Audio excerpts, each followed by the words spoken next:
Cool. Awesome. So, hi everyone. Welcome to the Kuma Kickback Black Girls Fantasy Worlds panel part 1. This is I'm super excited for this. I'm Bayana. I am co-founder and editor-in-chief of Black Girls Create, and I'm here to moderate this panel with these amazing authors. So let's first go around for introduction. So tell us your name, and then like a brief kind of little thing about your book, your blurb or picture. Those, cool things. Okay, so you start with me? Yes. Yeah. All right, great. So I'm Nandi, and my book over here, it's called Given, and it's a fantasy romance. It's the story of an island princess who her father's sick, so she goes abroad to a neighboring empire to try to find a cure, because there's been rumors that the sickness is there too. And she enrolls in a magic academy there, and it's kind of about her adventures while she's abroad. She faces culture shock, prejudice, and runs into a brash shape-shifting dragon who claims they are given or destined soulmates. That goes about as well for him as you would expect. And it's a really fun book, very lighthearted, and I had a lot of fun writing it. That sounds so amazing. I hadn't heard the full synopsis before. Me neither. It was like together. I kind of want to inject that book into my veins. If we're going clockwise, am I next? Yes. Rosie's next. All right. So I'm Roseanne Brown. Everyone calls me Rosie, and I'm author of A Song of Wraiths and Ruin, which is another fantasy romance. It's out June 2nd. And it's set in a fantasy world inspired by, for West Africa, the Sahara Desert region. And it follows two teens. One's a refugee, one's a princess. And they both have to kill each other to save their families. And this kind of like, I'm trying not to spoil anything. But basically, so they think they're gonna kill each other and they meet each other and shit goes off the rails. Can I say shit? Shit goes off. Go ahead.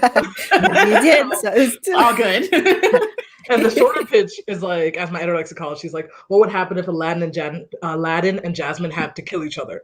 So that's kind of what happens here. That sounds fantastic. I can't wait to read it. Yeah. I have all your books on pre-order. I'm just waiting for them to drop. Your opening chapters are amazing, by the way. Thank you. Got reason. My name is Jordan Ifueko, and my book, Raybearer, is coming out August 18th. It's a new date because of the coronavirus. And did you ask what my favorite thing about the book was, or just the synopsis? You can do both. Okay. I would like to know both. Raybearer is a global inspired fantasy, although there are strong West African elements. The premise of Raybearer is that there is an empire, a vast empire made of these very culturally distinct realms. And it's headed by an emperor who is rumored to be divine. Because for every person he anoints to his sacred council, he becomes immune to one kind of death, until he's immune to all kinds of death except old age. The catch is that anyone he anoints to his council can still kill him. So if I anointed Rosie to my council, I could become immune to drowning, but she could still drown me, the only one in the entire world. And so what they do is they anoint these council members when they're children, because, if you love someone as a child, you'll probably love them all your life. You'll have like a psychological dependence on them.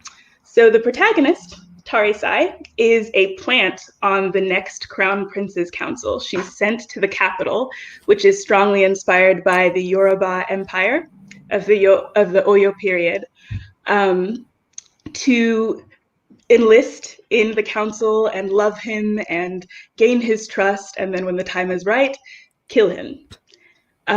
So one of the things I love about Raybearer is it's kind of the sum of all of my cultural influences. I think a lot of us third culture kids can relate to belonging in multiple places at once and not belonging in any of them. My parents are Nigerian immigrants. I was born here in California. Nigeria is a British colony, or was, so I grew up with lots of British literature. I also grew up on like Bollywood and Korean dramas. Like, it's just all of this mix. And the only place all of those places of us can exist comfortably is in fantasy sometimes. So I got to represent all of that in this big shiny emperor with this very empathetic, vulnerable, and still very strong Black teen heroine. And so that's Raybear. I'm loving all That this sounds romance. amazing. Yeah. Loving it. So, hello guys. My name is Namina Forna. I am from Sierra Leone, West Africa, by way of Atlanta, Georgia, and my book is called The Gilded Ones. It's a young adult fantasy. It's basically if like the Dora Milaje from Black Panther were stuck in the world of the Handmaid's Tale and decided they weren't going to take it anymore. So basically, my book focuses on a young girl. Her name is Deka. She, like every other girl at age 16, has to go through a ritual of purity to discover if you're pure, meaning you bleed a red blood. Deka bleeds gold, which means that everyone considers a demon and as a result tries to kill her. But she's offered a reprieve when a mysterious woman comes and tells her, hey, you can join up with the Emperor's army and fight actual demons that are invading our lands.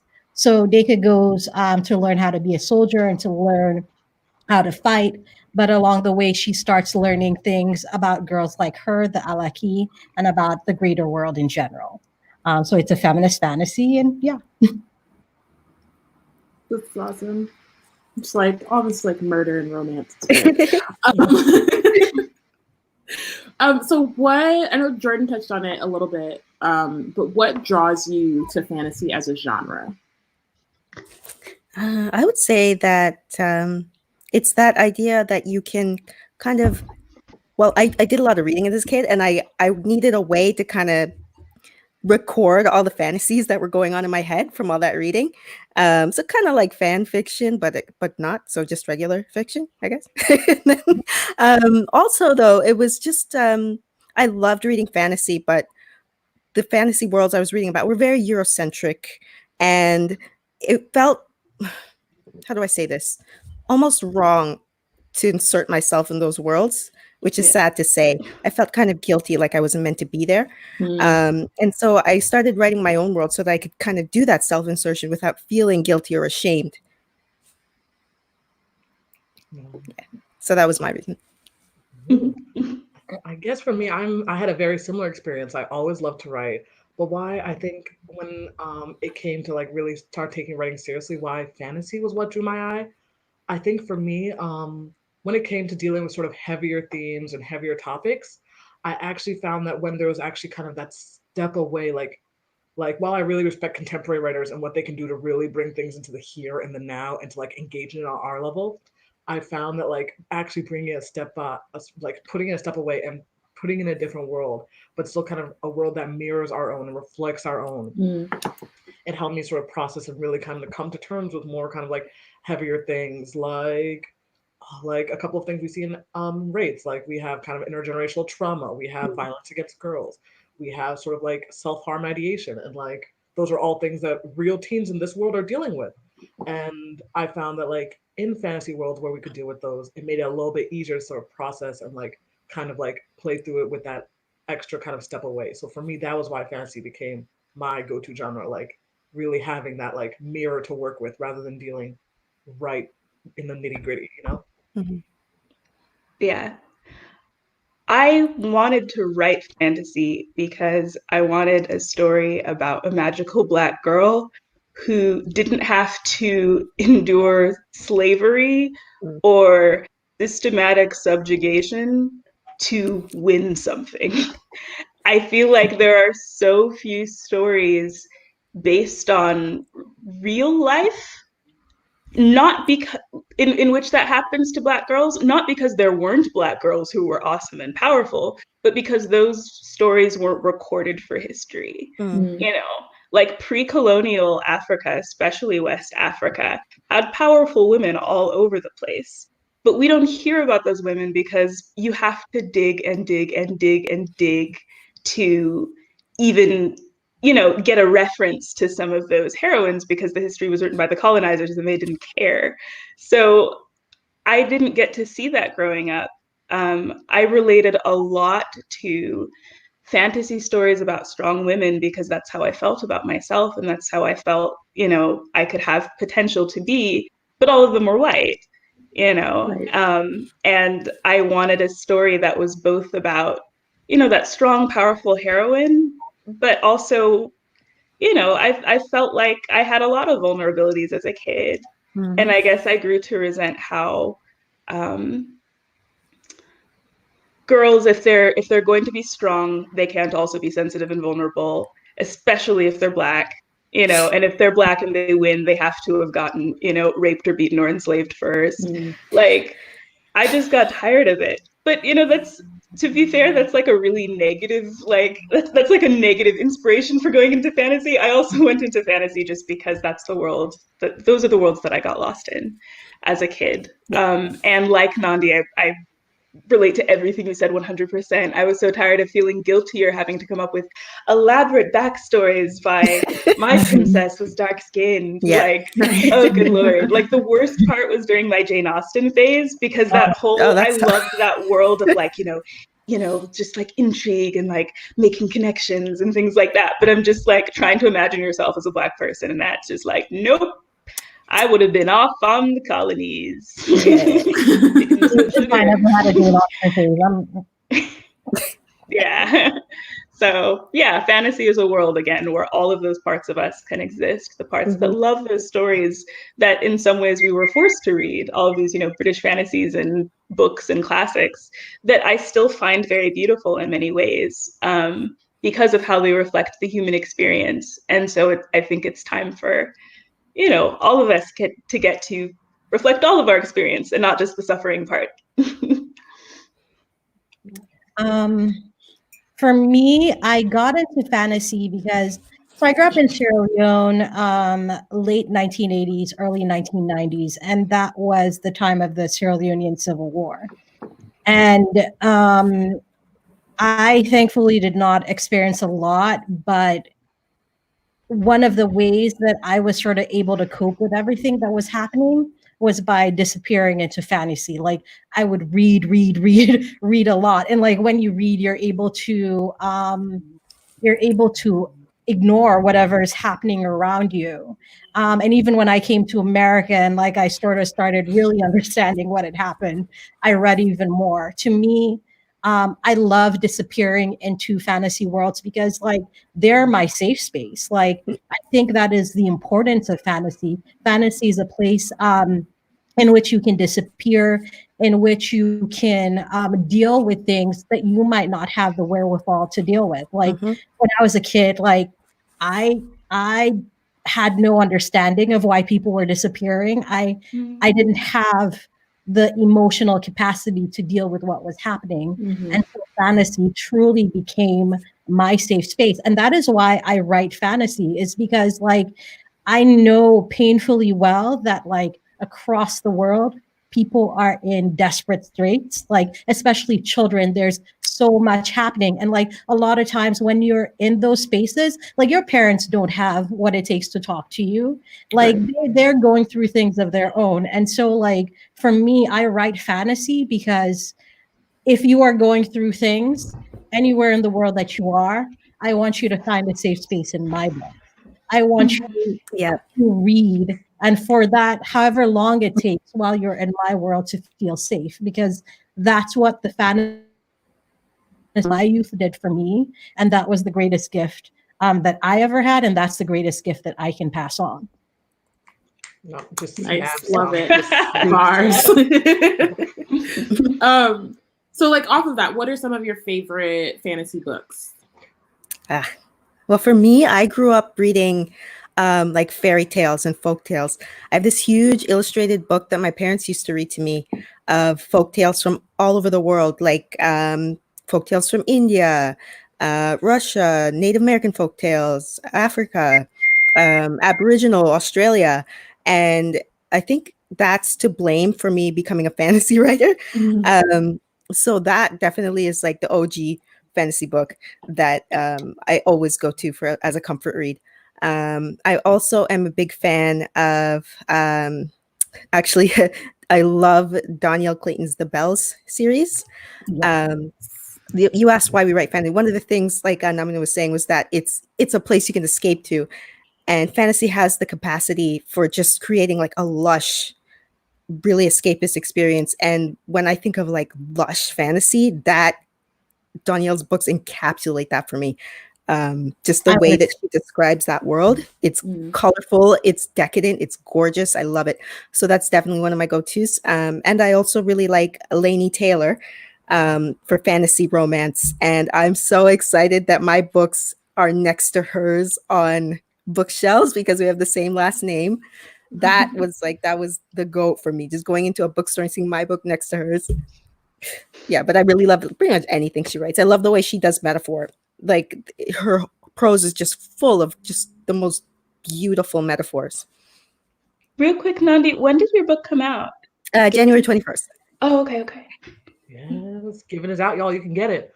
I'm delighted. Is there an audiobook? Sorry. Not yet. Yes? Not yet. Okay. Okay, I guess my favorite fantasy. I got like a list, but I'm not on the Well, okay. So one of my all-time favorites. This is like I read this in high school. This is the first book that made me really think like I want to write a book that makes people feel the way this book made me feel. That book was The False Prince by Jennifer Nielsen, which is like when it came out, it was YA, though I feel like technically these days it would count as like more of an upper middle grade. But it's to this day one of my favorite fantasy books of all time because it has like the world building, it has the like intrigue, it has like the unreliable narrator, it has like you literally every page you're trying to guess what's going on, and like you get to the end you're just like and so that book is always, when I say like one of the books that encapsulates the idea of like what a fantasy book for kids, and it's smart, like there's this idea that fantasy books for kids are so like dumbed down Disney, like haha magic, haha wizards, I don't know. Like, this book was like, it was so smart. I have read adult books that did not have the level of like intricacy and like just depth that The False Prince had, but it was simple enough that a child could follow it. So it was simple but complex at the same time. Like that meme with Beyonce, like simple but complex. Was that Tyra? I don't know. But The False Prince? Yes, Jennifer Nielsen. She has a fourth one coming out. It was a trilogy, and she just announced a fourth one, and it's gonna be me and a bunch of 8-year-olds like in Barnes and Noble. That's me whenever, I totally relate. Yes, and then I have one more. So this one is a more recent, An Ember in the Ashes by Sabaa Tahir. So this one, I read this back 2015 when it came out. And this was the first book that like, at that point I've been reading YA fantasy for a while, but this was the first major one set in a non-European world that really showed me like, you can set a book in like a non-European world and it can still have all the action, it can have everything like we need in it. Like I remember when I first read, I was on the metro because I was coming back from my internship and I'm just reading Ember of the Ashes. I missed my stop because I'm like, oh my God, what's happening? Oh my God. It was amazing. And the fourth one is coming out in December. And I'm also going to be in Barnes Noble with all the 8-year-olds like, oh my God, Ember of the Ashes. Oh yeah, I'm super excited for that book. Oh my gosh. This is going to be very, very difficult for me. I'm going to start really broad. I have always loved mythologies from everywhere. The first ones I was exposed to, aside from like, the Just So stories and Anansi the Spider, like all of those West African folk tales that kind of explore where people came from. And then, I was exposed to Greek mythologies and just this idea of like a pantheon of creatures that made the world be, that are all messed up, but also super powerful, and everything they do has these like big ramifications. Like it's funny because Raybearer originally was written like set 200 years after Tarisai existed, and Tarisai was just part of this like pantheon of ancestors that people talk about, like the old anointed ones. And then it's one of those things where you start a story much later and then realize you have to tell the original story first. But that's because those are the kind of stories that appeal to me. And because of that, some of my current favorite fantasy books, they're adult books, but it's the Inheritance trilogy by N.K. Jemisin. Holy crap. I forgot to mention that one. The way this woman does any systems really, like world building, government, like, but the way she does God systems is just insane. Like you hear about, you've read God stories before, you know, like God's falling in love with mortals and stuff, but she kind of just unpacks the full implications.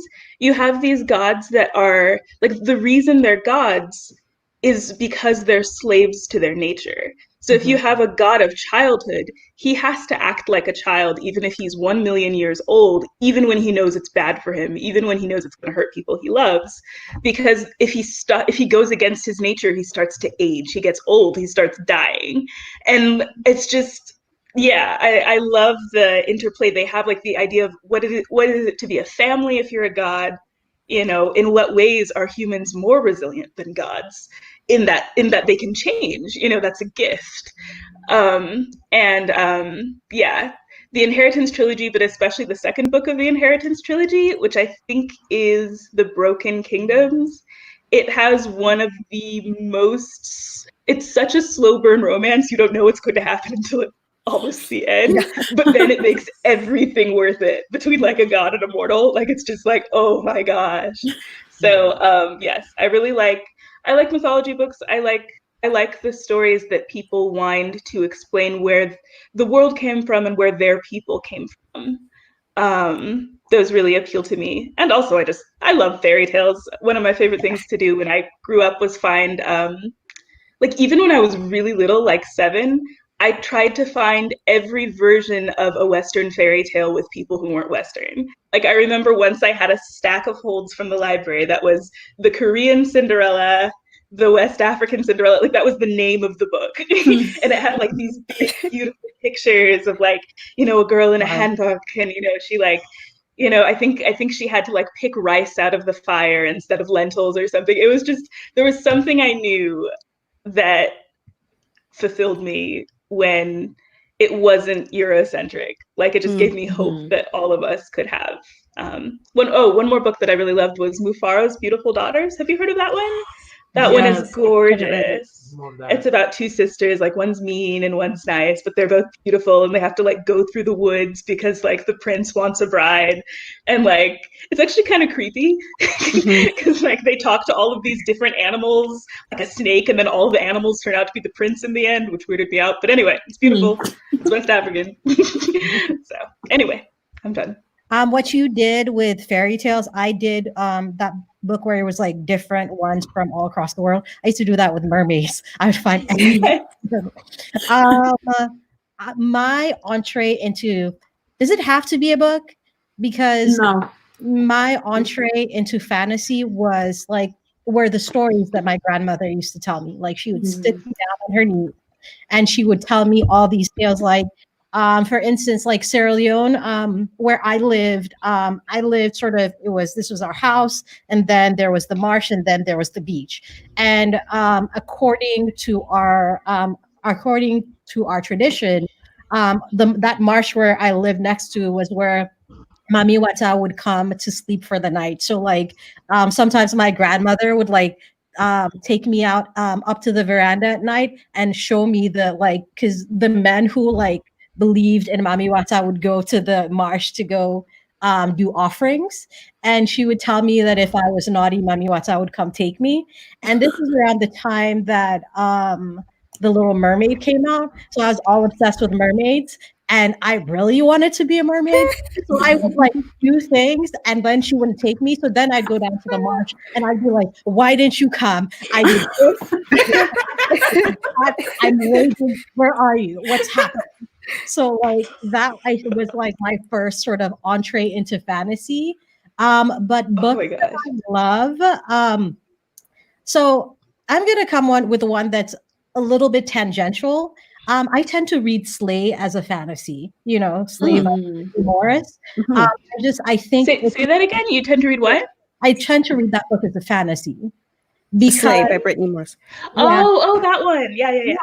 Because like it creates this world that, even though it's quote unquote based on the real world, allows you to disappear into another world. So I really love that. I of course love the bells. Like I just want all the teacup animals.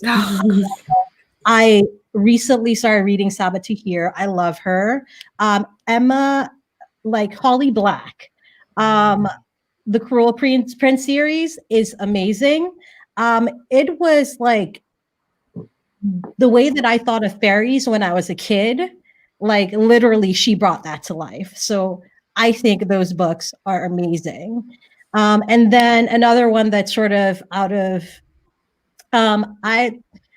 I like some of the greatest fantasy authors to me are actually romance novelists.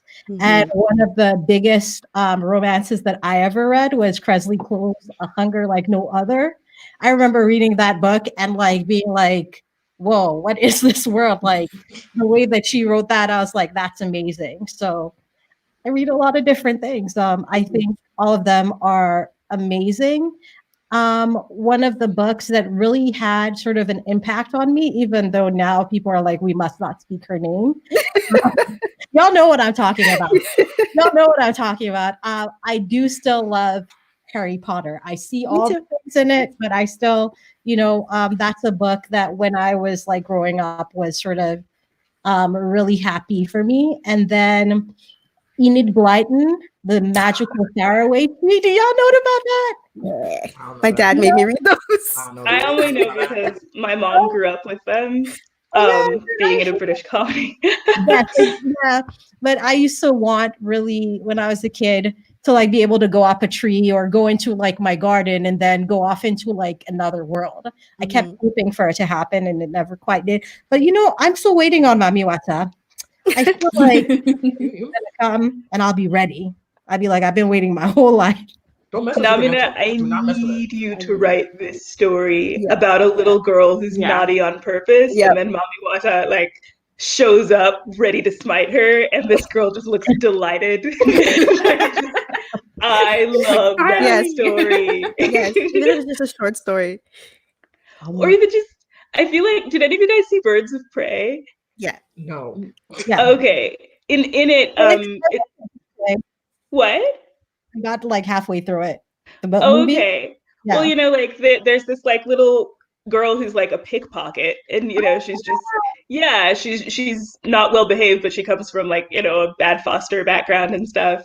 And Harley Quinn, by the end, I'm sorry, this is a spoiler, she basically adopts her and they just become like a mother-daughter crime duo. I could see something like that with like. Oh yeah, I got this. Don't worry. I will put that on the list. Please. You're gonna get spirited away, Namina. You're gonna spirit away, and then we're just gonna get. I mean, that's all I want in life. Like, I just really want. I'm still waiting on my chance. I'm like Mamiwata. I'm still waiting on her. Every time I go to Sierra Leone, I go down to the marsh, and I'm like, I'm still waiting on you. Like, We have like opposite childhoods because I was terrified. My mom convinced me like we have these like that the bush people, which is like basically what we call cannibals, would come and get me if I got bad grades when I was I was 8, y'all. I was 8, and I was convinced cannibals were gonna eat me. And like I was taught nope, spirits, all that stuff. No, nope, none of that. Nope. That's a true African mother right there. Yeah. She forgot I was also taught to fear the supernatural. Or rather, I was told like the most horrifying stories about the supernatural and then said like, don't worry, God is more powerful. I'm just like, you spent like 2 seconds on that and like 10 minutes on how horrible demons are. Like, I need you to stop. And then they wonder why you can't sleep. Right? You get in trouble because you can't sleep. Yeah. Cool. So what are some of the themes? Sorry, what are some of the themes that you explore in your stories? Or like things that, talking about other stories you're drawn to, like what are the kind of themes that you are most interested in exploring? So, I mean, in this story, some of the major themes are just coming to terms with your own arrogance. Obviously, in terms of the Dragon Dude, it's kind of his sense of entitlement. But with the other main character, Yini, it's her. She's kind of a type A personality overachiever.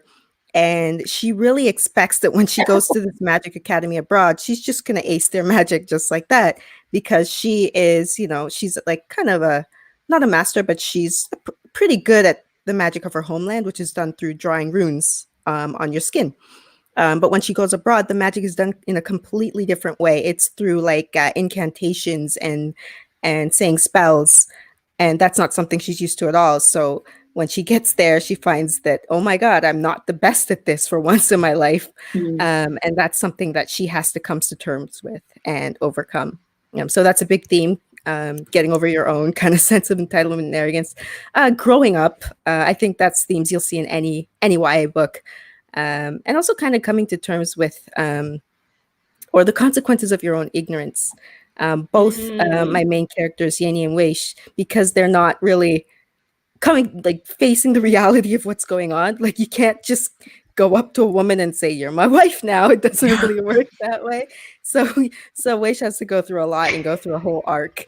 And Yenya as well has to go through understanding that, hey, you're not just because you're good at stuff back home doesn't mean that in this new environment you're going to be the top here as well. And she goes from being like a big fish in a big pond to a small fish in a huge pond, and she has to come to terms with that. What's happening, Rosie? Sorry, I think someone, probably my dog, just dropped something because it was just this loud boom above my head. Oh, okay. No one is screaming, so I'm going to assume everyone else in my house is okay. So, so I guess themes I explore in in Raid specifically, a big theme we have is kind of like, how do you reconcile with the past that made you when that past is very bad and very painful? Like, we have two main characters, Malik and Karina, and they are both on opposite sides of this conflict that has been going on 1,000 years by the time the book starts. So there's a lot of history. There's a lot of bad blood on both sides. There was a lot of very justified anger and a lot of not justified anger. And it, in ways they don't even fully understand at the start, is informed everything about the way they see themselves, about the way they see the world, like their own prejudices and all that. And so as they're going forward, they're starting to realize what they're drawing strength from is something that's actually not that good. And like, how do you reconcile with that? How do you move forward where like your family's powerful, but they're powerful for like the subjugation of another people? They're powerful in a very bad way. And like, giving up that power will actually make you vulnerable again. Like, they got that power because they were vulnerable before. And like, a lot of those sort of ins and outs of like, just kind of moving through the world. Because for me, with my family, generational trauma is still something like we're very much working with. Like, I immigrated from Ghana when I was like about 3 or 4 years old. And so kind of just like the idea of being connected to something bigger than you really understand. And this idea that like, especially because so much of Ghana's history has been lost to us. And so much of it, like even my own family, like our last name is Brown, but like until my parents' generation, no one had left the continent in our family. So like if you're an African family, you don't end up with a last name but Brown on accident. So this idea that like we think slavery sort of only like, oh, it only happened in a certain sphere of the world. Like, no, even within the continent, we still saw a lot of subjugation and child slavery in ways that we don't fully understand. And so in a lot of ways, kind of working through that has become a big theme for me. And also it's also a romance. And so another one is kind of just the idea of love, but also like love is both a purifying and both as a corrupting force. Because from Malik and Karina, they both think they're both ready to kill each other, and then they meet each other, and then they realize that's going to be hard. And they realize, like, I love the enemies to lovers trope, y'all. I love it. I'm not even gonna like pretend this is a spoiler. Like, it's not a spoiler. It's great. But like, we also see a lot of familial love, like with Malik. His driving force is he's trying to save his sister. That's why he needs to kill Karina. And this idea that like, he also has like some deep mental health issues going on. So like, he knows he's the older brother. He's the one who can take care of his sister, but he's also not very equipped just emotionally to do that. And so how do you do right by someone when you know you're not what they really need, but like you're all they have? And with Karina, like her father has died. And so she's kind of like repressing and she's kind of lashing out, and like, she doesn't really know how to ask for help. And a lot of her actions are being interpreted as just bad behavior in general, because I found with Black girls, a lot of times our pain to other people manifests as just destruction and anger and just something that needs to be stamped out. And so no one in the book is sort of realizing she's hurting very badly. And so this idea of like and this is like within her own family, these are people who do love her and who do care about her, but just don't understand that she needs help. And so this idea of like, where does love and then where does intention, like where are the lines between them, like love and duty and bonds and all that good gooey stuff?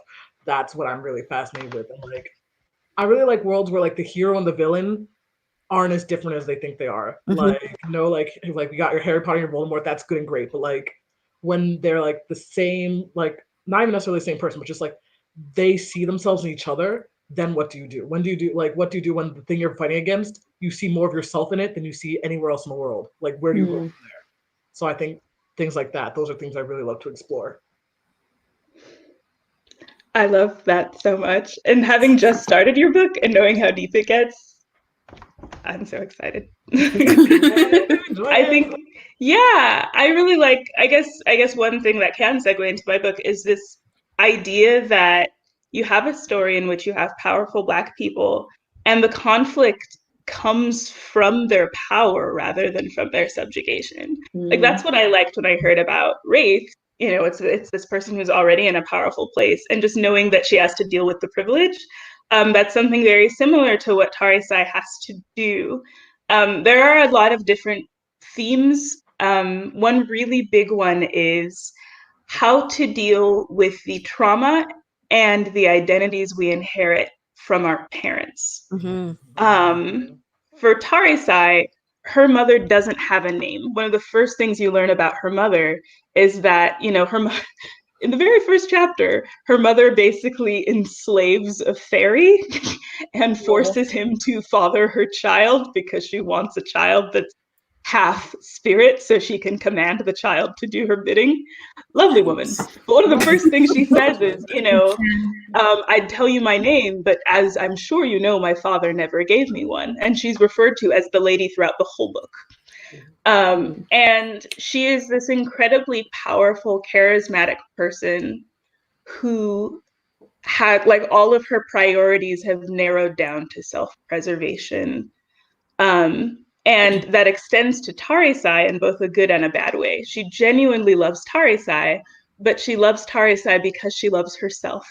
And Tarisai is an extension of herself. You know, it's this very narcissistic love that I think some of us can relate to in different degrees. You know, if your parent would give anything for you, but then when you step out of line in terms of their expectations for you, then it just feels like a betrayal beyond all betrayals, because, you know, you were supposed to enact out, you know, this plan they had for you, you know.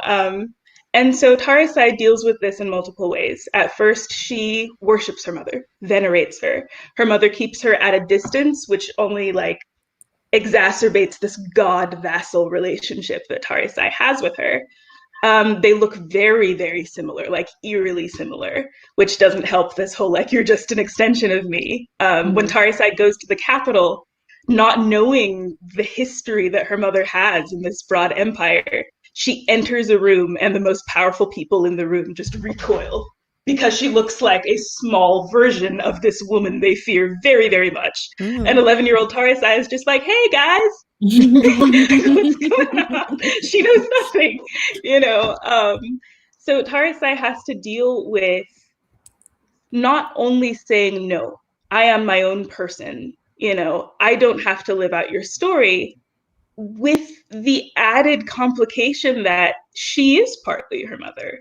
Her mother gave birth to her. Her mother raised her to have certain traits about her, you know, and it's just, I think that a lot of us have this, like it's, in a way, it's like the more you reject the narrative of your parents, it almost gives that narrative power over you, because it's no more healthy to do something to spite something than it is to submit to it, you know.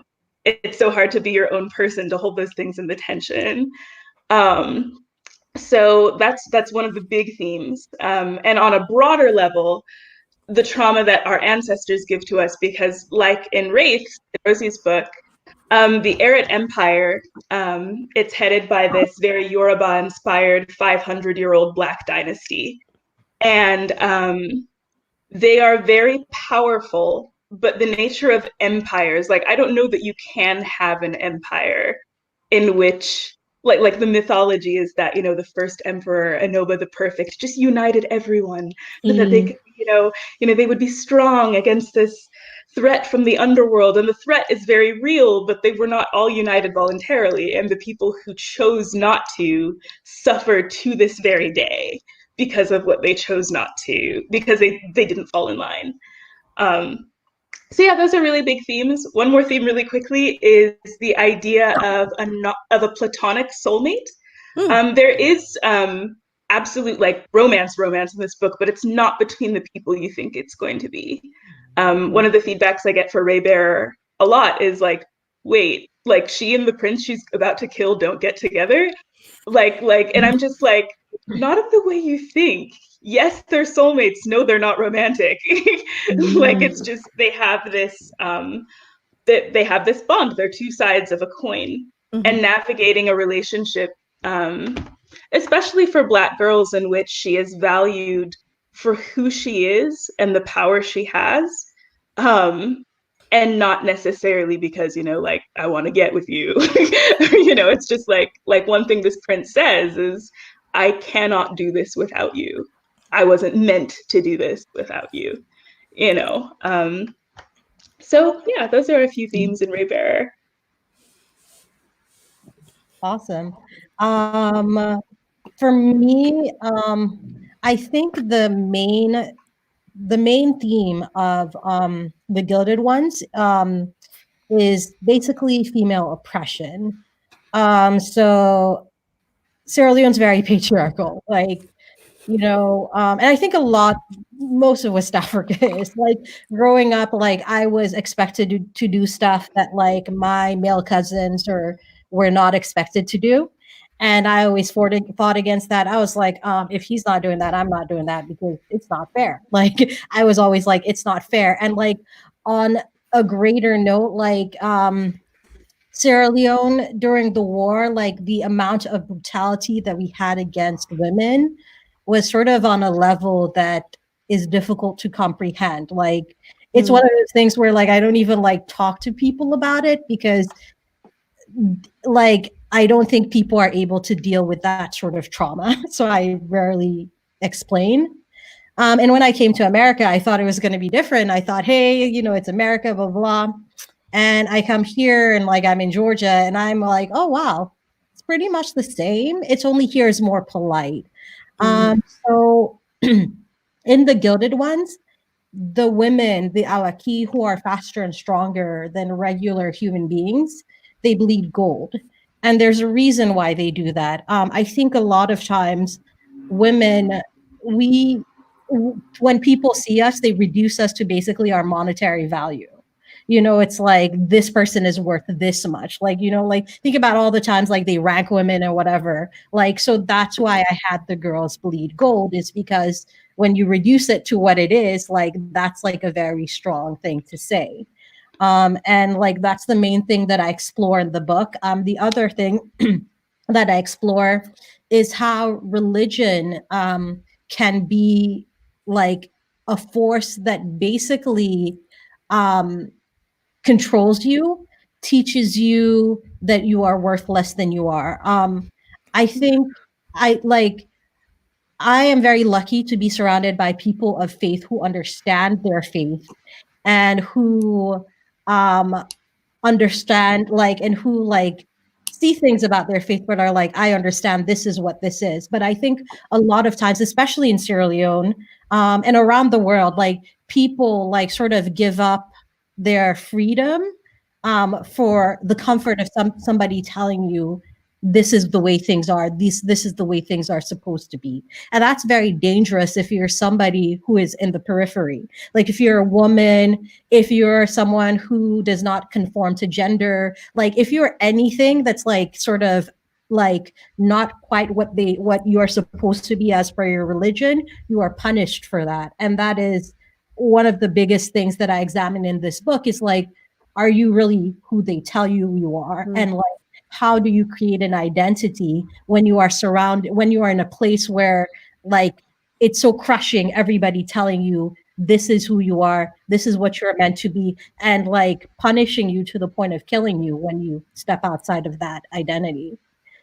The other theme is romance. Like I thought it was very important that my main character have a romantic partner and have a romance where she has somebody who loves and understands her, and is not afraid of her power. Because in this book, like one of the things that I examine is feminine power and how people tend to be like very scared of that. Like anytime a woman starts sort of, you know, climbing up, like literally, and especially if she's Black, literally there'll be people coming up the woodworks to just knock her down. And so it was really important for me to have someone who understood that she was powerful, understood that she's more powerful than him, and but who loved her nonetheless. Because I think as a Black woman, like so often we lift everything on our shoulders. And it's important to have someone to say, hey, I can help you carry the weight. But I also know like you're stronger than me, you're doing better than me. That's wonderful. Like I will still support you. And I understand that this does not take away from me as a human being. Hmm. Yeah. Amazing. So those were my So going off of that, what do you hope that your readers and audience will get from your stories? In my case, basically, if people come away feeling better than they did when they went into the book, I'm happy. I mean, I have a lot of similar themes to what you guys have in your books. There's also kind of the way the magic works is that not only is it different, right? That in the kind of Western inspired empire, they do incantations, African inspired culture, they do runes, but the main character's magic is frowned upon. It's looked down on, right? And even kind of people fear it because that's what they've been taught. So in her world, there are two facets of her culture. There are the Sunrise Isles and the Moonrise Isles. And the Sunrise Isles have been colonized by this Northern Empire. The Moonrise Isles, where she's from, have not been. And the people of the Sunrise Isles have been taught that her magic, rune magic, is of the devil and something to be feared. And so she gets a lot of, she's really shocked that that's something that they think, because obviously where she lives, everybody, it's a way of life. It's even part of their religion. You know, they sing rune hymns and they're kind of praise to their gods as well. And so I use that as kind of a way to mimic the way that we kind of think about religions that aren't Western as inferior. And the way we use Western religions to kind of control people, as Namina was saying. So that's one of the so I hope that when people read my book, they kind of see that, they see the parallels that I'm trying to make as well, and that it makes people think. I also deal with cultural appropriation a bit in there, because there's one professor who is actually a professor of rune lore, which is the magic of my main character's homeland. And he's interesting. He's really interesting. He really likes rune lore, but he doesn't. They butt heads once in a while because of the way he tries to practice it. So I hope that, yes, people will feel better and inspired and find an escape in my book, but also that they will kind of come out of it thinking about things in a different way. As I can't remember who of you was saying it, but fantasy can be a way to kind of take things that are happening in the current world and reframe it. And sometimes doing that, it's like, I don't know, putting pills in like hiding it in the meat for your dog, you know. Like, it's easier to digest that way. Yeah. And so I'm hoping that, you know, by framing these things in a light, fluffy romance, it gets people thinking, even if it kind of sinks into their subconscious a little bit. And then when they encounter these things in the world, they think twice and have a little more empathy for people who are kind of oppressed by the status quo. Mm-hmm. When you described the professor, I just immediately saw an old blonde guy with cornrows. You could think maybe he's young. Oh, okay. Oh, no, so like a young guy with really gross blonde dreads guy. Something like that. Something like that.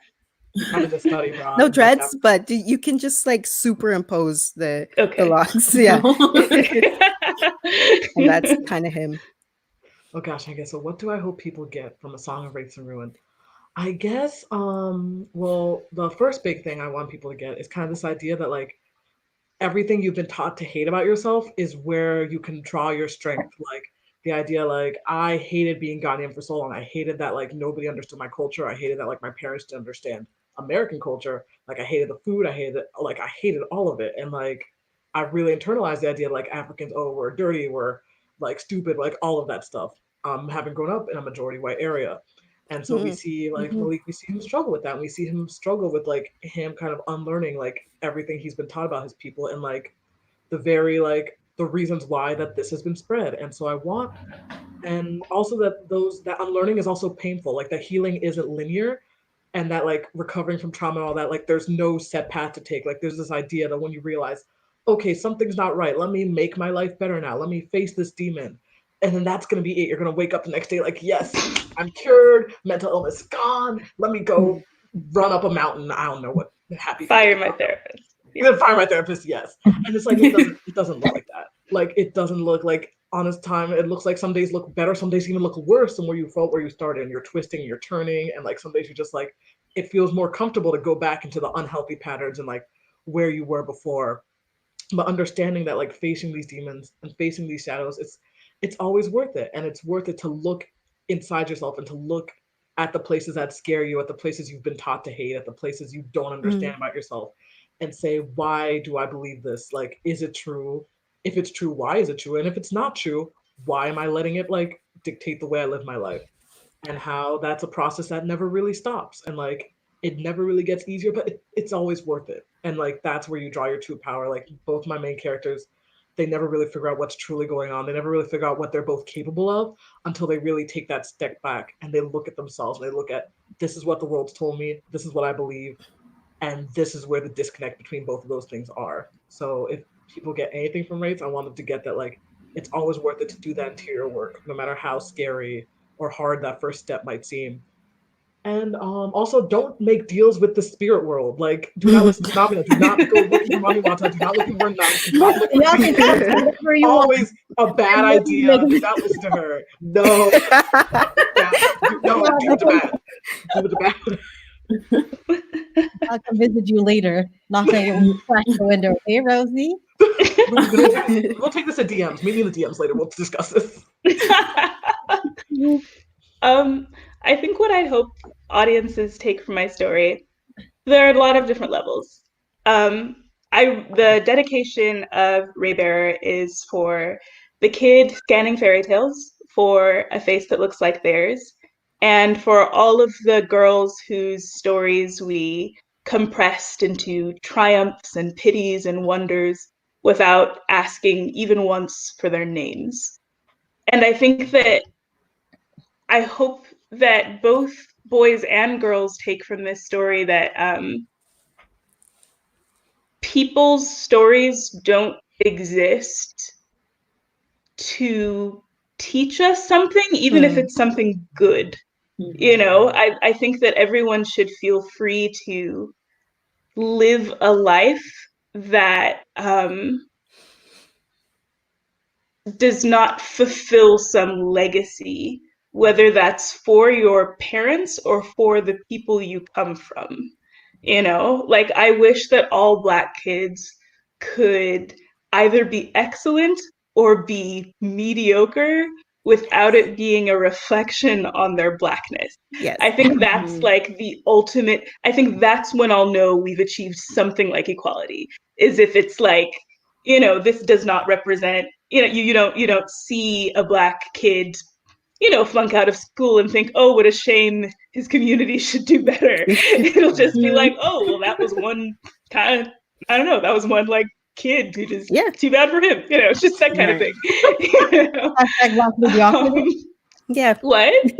Hashtag Black mediocrity. Can we start that? Like the moment I read a book, like okay, obviously it's great that every Black fantasy I pick up that I didn't write, I'm just like, well, this is excellent. Well, this is great. Well, that's amazing. So cool. But the moment I will have arrived is when I get like some best-selling Black fantasy book and I'm just like, wow, this is crap, that's amazing. Because then we'll know, right? Yeah. Like, Yeah, this then is it doesn't fun. matter that we don't have to be above and beyond to get somewhere. You know, twice as good to go half as far. So that's one theme I hope people get from Ray Bear. Let's see. Oh gosh, there are a lot of themes. On a more specific level, one of my favorite pieces of feedback, just or reactions I got to someone reading Ray Bear was my teen sister, who is now 17. I think she was 16 when she read the book, Ray Bear. And there's a scene where Tari Sai is really nervous at a party because it's a festival that revolves around this huge fire pit. And Tari Sai has a phobia of fire because of something that happened when she was a child. And so at this party, she's stress eating fried plantain. She's just like, you know, just like just gobbling it up. And my sister Rachel, she just sent me a text like, I have never felt so seen. I have never read about anyone else stress eating plantain at a party. This is something I have done, you know? And so it's like, I feel like my book appeals on a broad level to all kinds of kids, but also there's that just extremely specific, like, I want that girl to be like, I have never felt so seen in a book before. Yeah, exactly. I have never seen like a Black princess stress eat plantain at a party. So yeah, I hope that representation goes far as well. For me, I think right now we're in a specific moment in time, more so than ever with like COVID and everything going on, where like a lot of like women's rights are being taken away in very odd and subtle ways. And I think there's like a lot of hopelessness. And I want like every person reading my book to just come away with like a renewed sort of sense of vigor, like a can I use profanities on this thing? Go ahead. You're good. I mean, I'm a profane person. Like, I just want people to be like, fuck yeah, like fuck everything. Like, I just want to burn things to the ground. Like, really, that's what I want people to come away with from reading my book. But like on a more personal note, my book is essentially about trauma. It is about a group of women who have vast, not only generational trauma, but personal trauma. And as someone who understands the ways in which trauma leaves sort of its residue in you, I want to, how to say this? When I was a kid and I started having PTSD, I did not know what the symptoms were. I would never trust my memory. I thought I was just forgetful. I thought like I just, like I had a bad memory or whatever. I didn't realize that these were symptoms of PTSD. And I want for people who are going through things to be able to look and read and be like, wait a second. Her symptoms are my symptoms. I think there might be something going on here. Because like for me, when I was a kid, like therapists for who? Like, like in what world? It was only by reading that I realized that something was wrong because I just thought it was me. I thought, maybe I was weak, maybe I was, And so for like anybody out there who reads this book and is going through those things, I at least hope that I have outlined things in a way that they can recognize and can understand that it's not just them. So, yeah. I love that. Everything you say, I want you to just like handwrite it so I can put on a poster on my wall and just look at it when I wake up in the morning. Like first thing, like, yes, Namina's beautiful words. Thank you. Yes.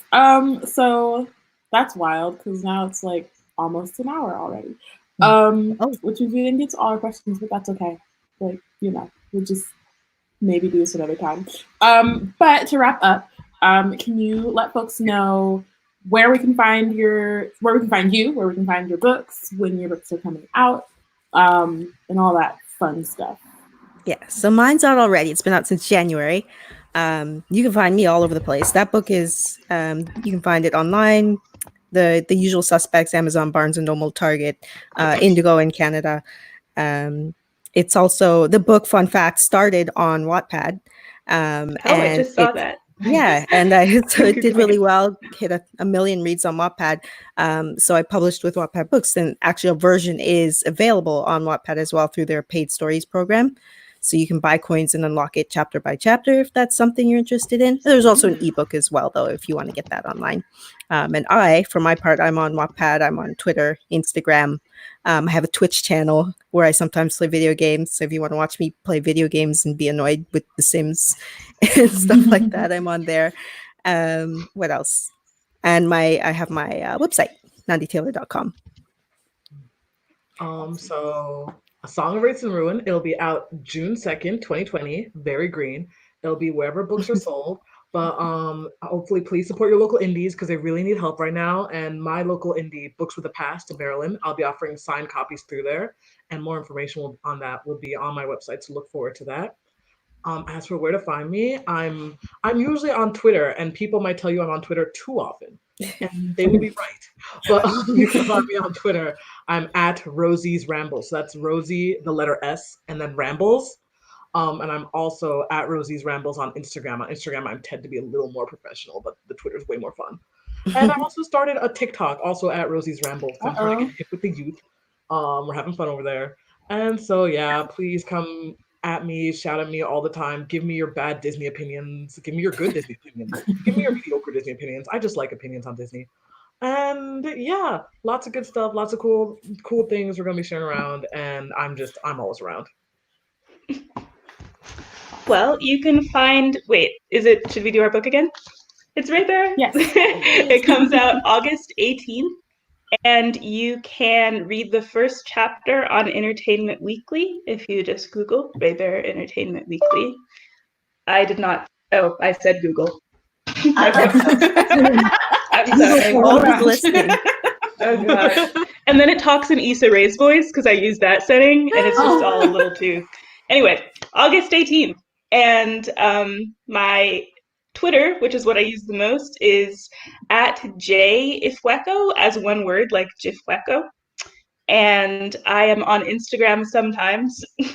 I don't think my life is very, photo worthy, so I don't post a ton, but I like Instagram. I'm afraid of TikTok because apparently, that I'm not the oldest person here. I'm probably one of the youngest, but I think in my bones that I've just reached that point where any new form of social media, I'm just like, that's for the children. Maybe my sister will enlist me at some point. I'm on Facebook, but I don't like it. Like, I have a Jordan Ifueko Facebook page, but I've wanted to delete my Facebook forever. But that's where lots of people I love and who love me are, so I keep it. I tweet a lot. If you tweet me anything about hair or gowns, we'll be friends for a long time, and I'll be intense about it.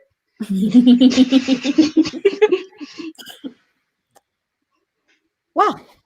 Namina Forna again. I feel like the bad author in that I don't have any arcs on me, but I'm stuck in Georgia away from my arcs. So The Gilded Ones, May 26, 2020, you can find it, all the usual suspects. And you can find me mainly on Twitter at Namina Forna.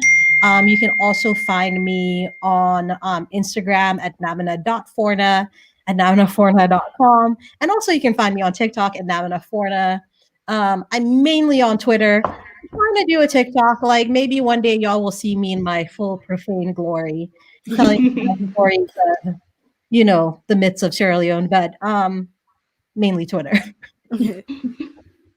Dope. Thank y'all for being here. And I'm, at Black Girls Create. We're at blackgirlscreate.org and at We Black and Nerds on Twitter. We also are not great at Instagram. Definitely don't know what a TikTok is. But don't know her. Twitter's great. And yeah, cool. Thanks, y'all. We will be back in about 10 minutes. I'm gonna pass things off to Porshèa, who's gonna moderate the second half. And yeah, so bye. Bye. Thank you guys so much Thank you for for moderating. moderating. What up, homies? Bye. Bye.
Hi. Hi, everyone. We're officially on YouTube now, so our whole conversation is ready. And thank you all for joining us for this discussion. Today, we're going to be doing part 2 of the Book It Back panel, which was started earlier and has some really great authors. And we're continuing that arc with this group of people who are amazing authors themselves. I am Porshèa Patterson-Hurst. I am the director of strategic partnerships for Black Girls Create and also the book reviewer. So this whole panel today has been right up my alley. I am a big purveyor of reading YA, specifically on Black girls and fantasy. So this is just a dream. And today we're going to hear from these wonderful people about their books. And if you could, would you please introduce yourself and your stories that you're speaking about today? Can you hear me okay? Can everybody hear me? Okay. I'm Kalynn Bayron. I wrote Cinderella is Dead.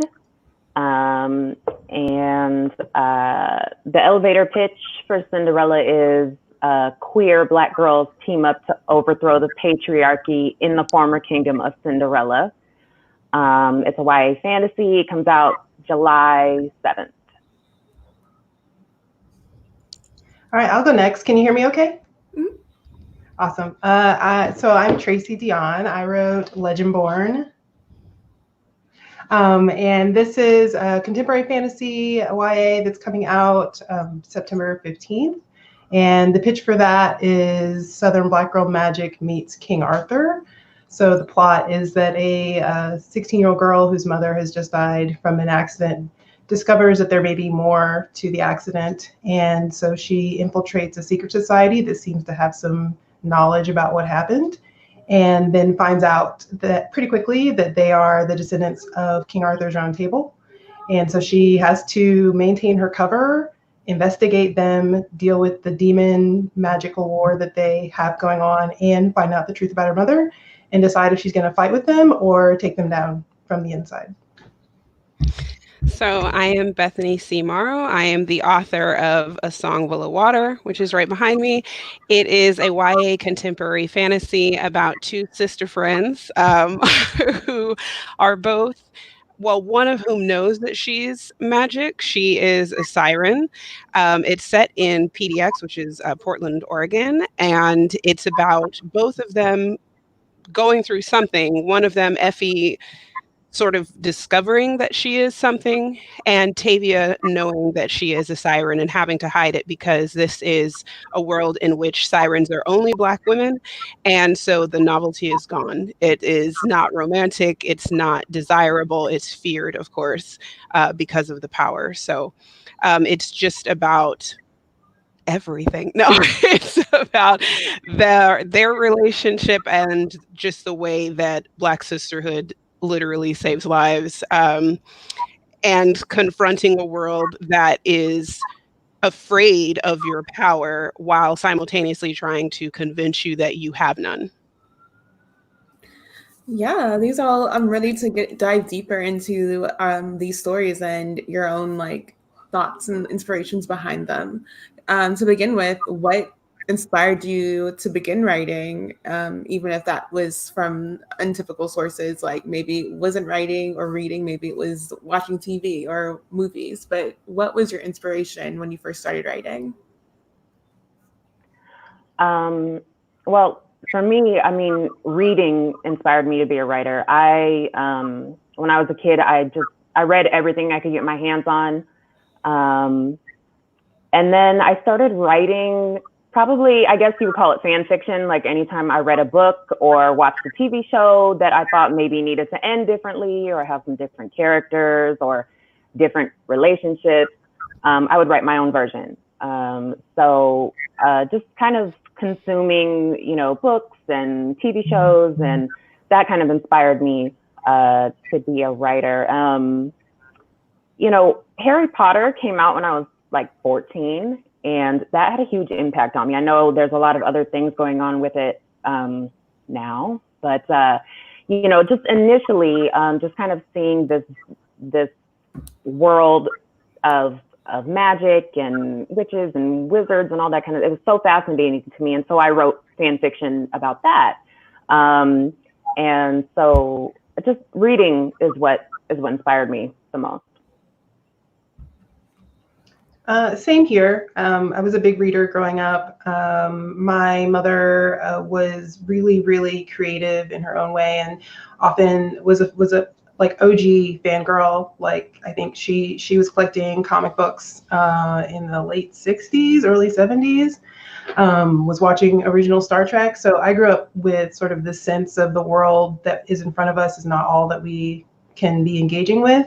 And my mom would play the what if game with me a lot. I grew up with a single mother, strong Black women, single mothers, raise up, they're amazing. And she would just keep me entertained by asking questions about people we would see in cars while we were driving, people on the street, what if this, what if that? And so I think that was really the beginning of my love for contemporary fantasy, because I was constantly injecting creativity into the world that was already around me and challenging it and asking questions. So that was really the beginning of it. I think when I look back at that, it was probably a lot of TV shows, playing those games, being a storyteller, and also for reading. I mean, I know we're going to get into books we were inspired by later, but I think pretty early on, I was reading folklore, Just So stories. I heard somebody talk about Just So stories, talking about, you know, sort of Southern folklore too. I was hearing stories, you know, we talk about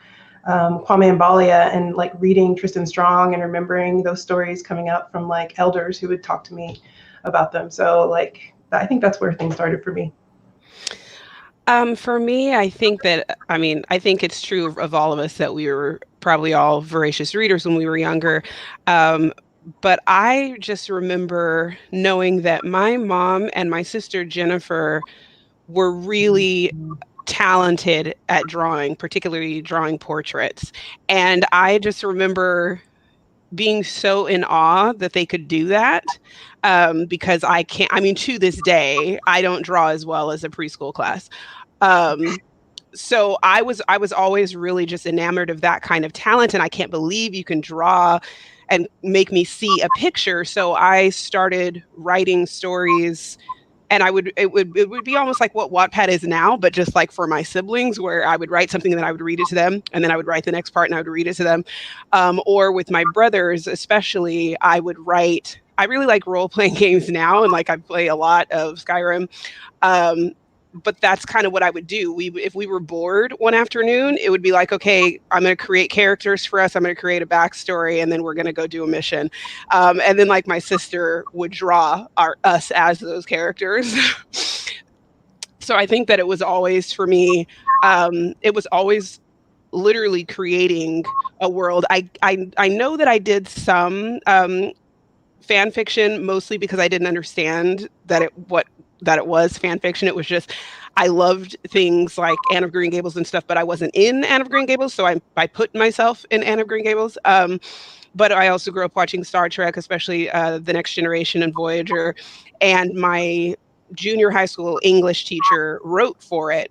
So I think that I was just like, oh, I can do this. Like, this is something I can actually do, and I can put it on screen, and I can actually make it where we all play along with the way that my brothers and I did, or we all see this picture inside my head the same way that like my sister and my mom could actually draw it and let us all see it.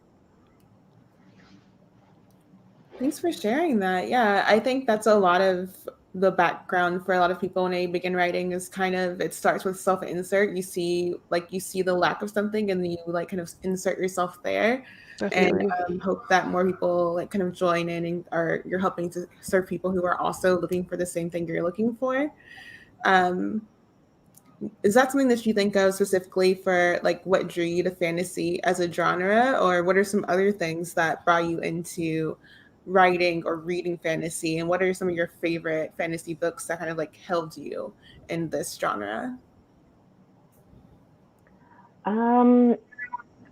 The Fifth Season by N.K. Jemisin. That book is phenomenal. I was drawn to fantasy because I love all things magic supernatural mythology. And that was kind of the initial draw to it, but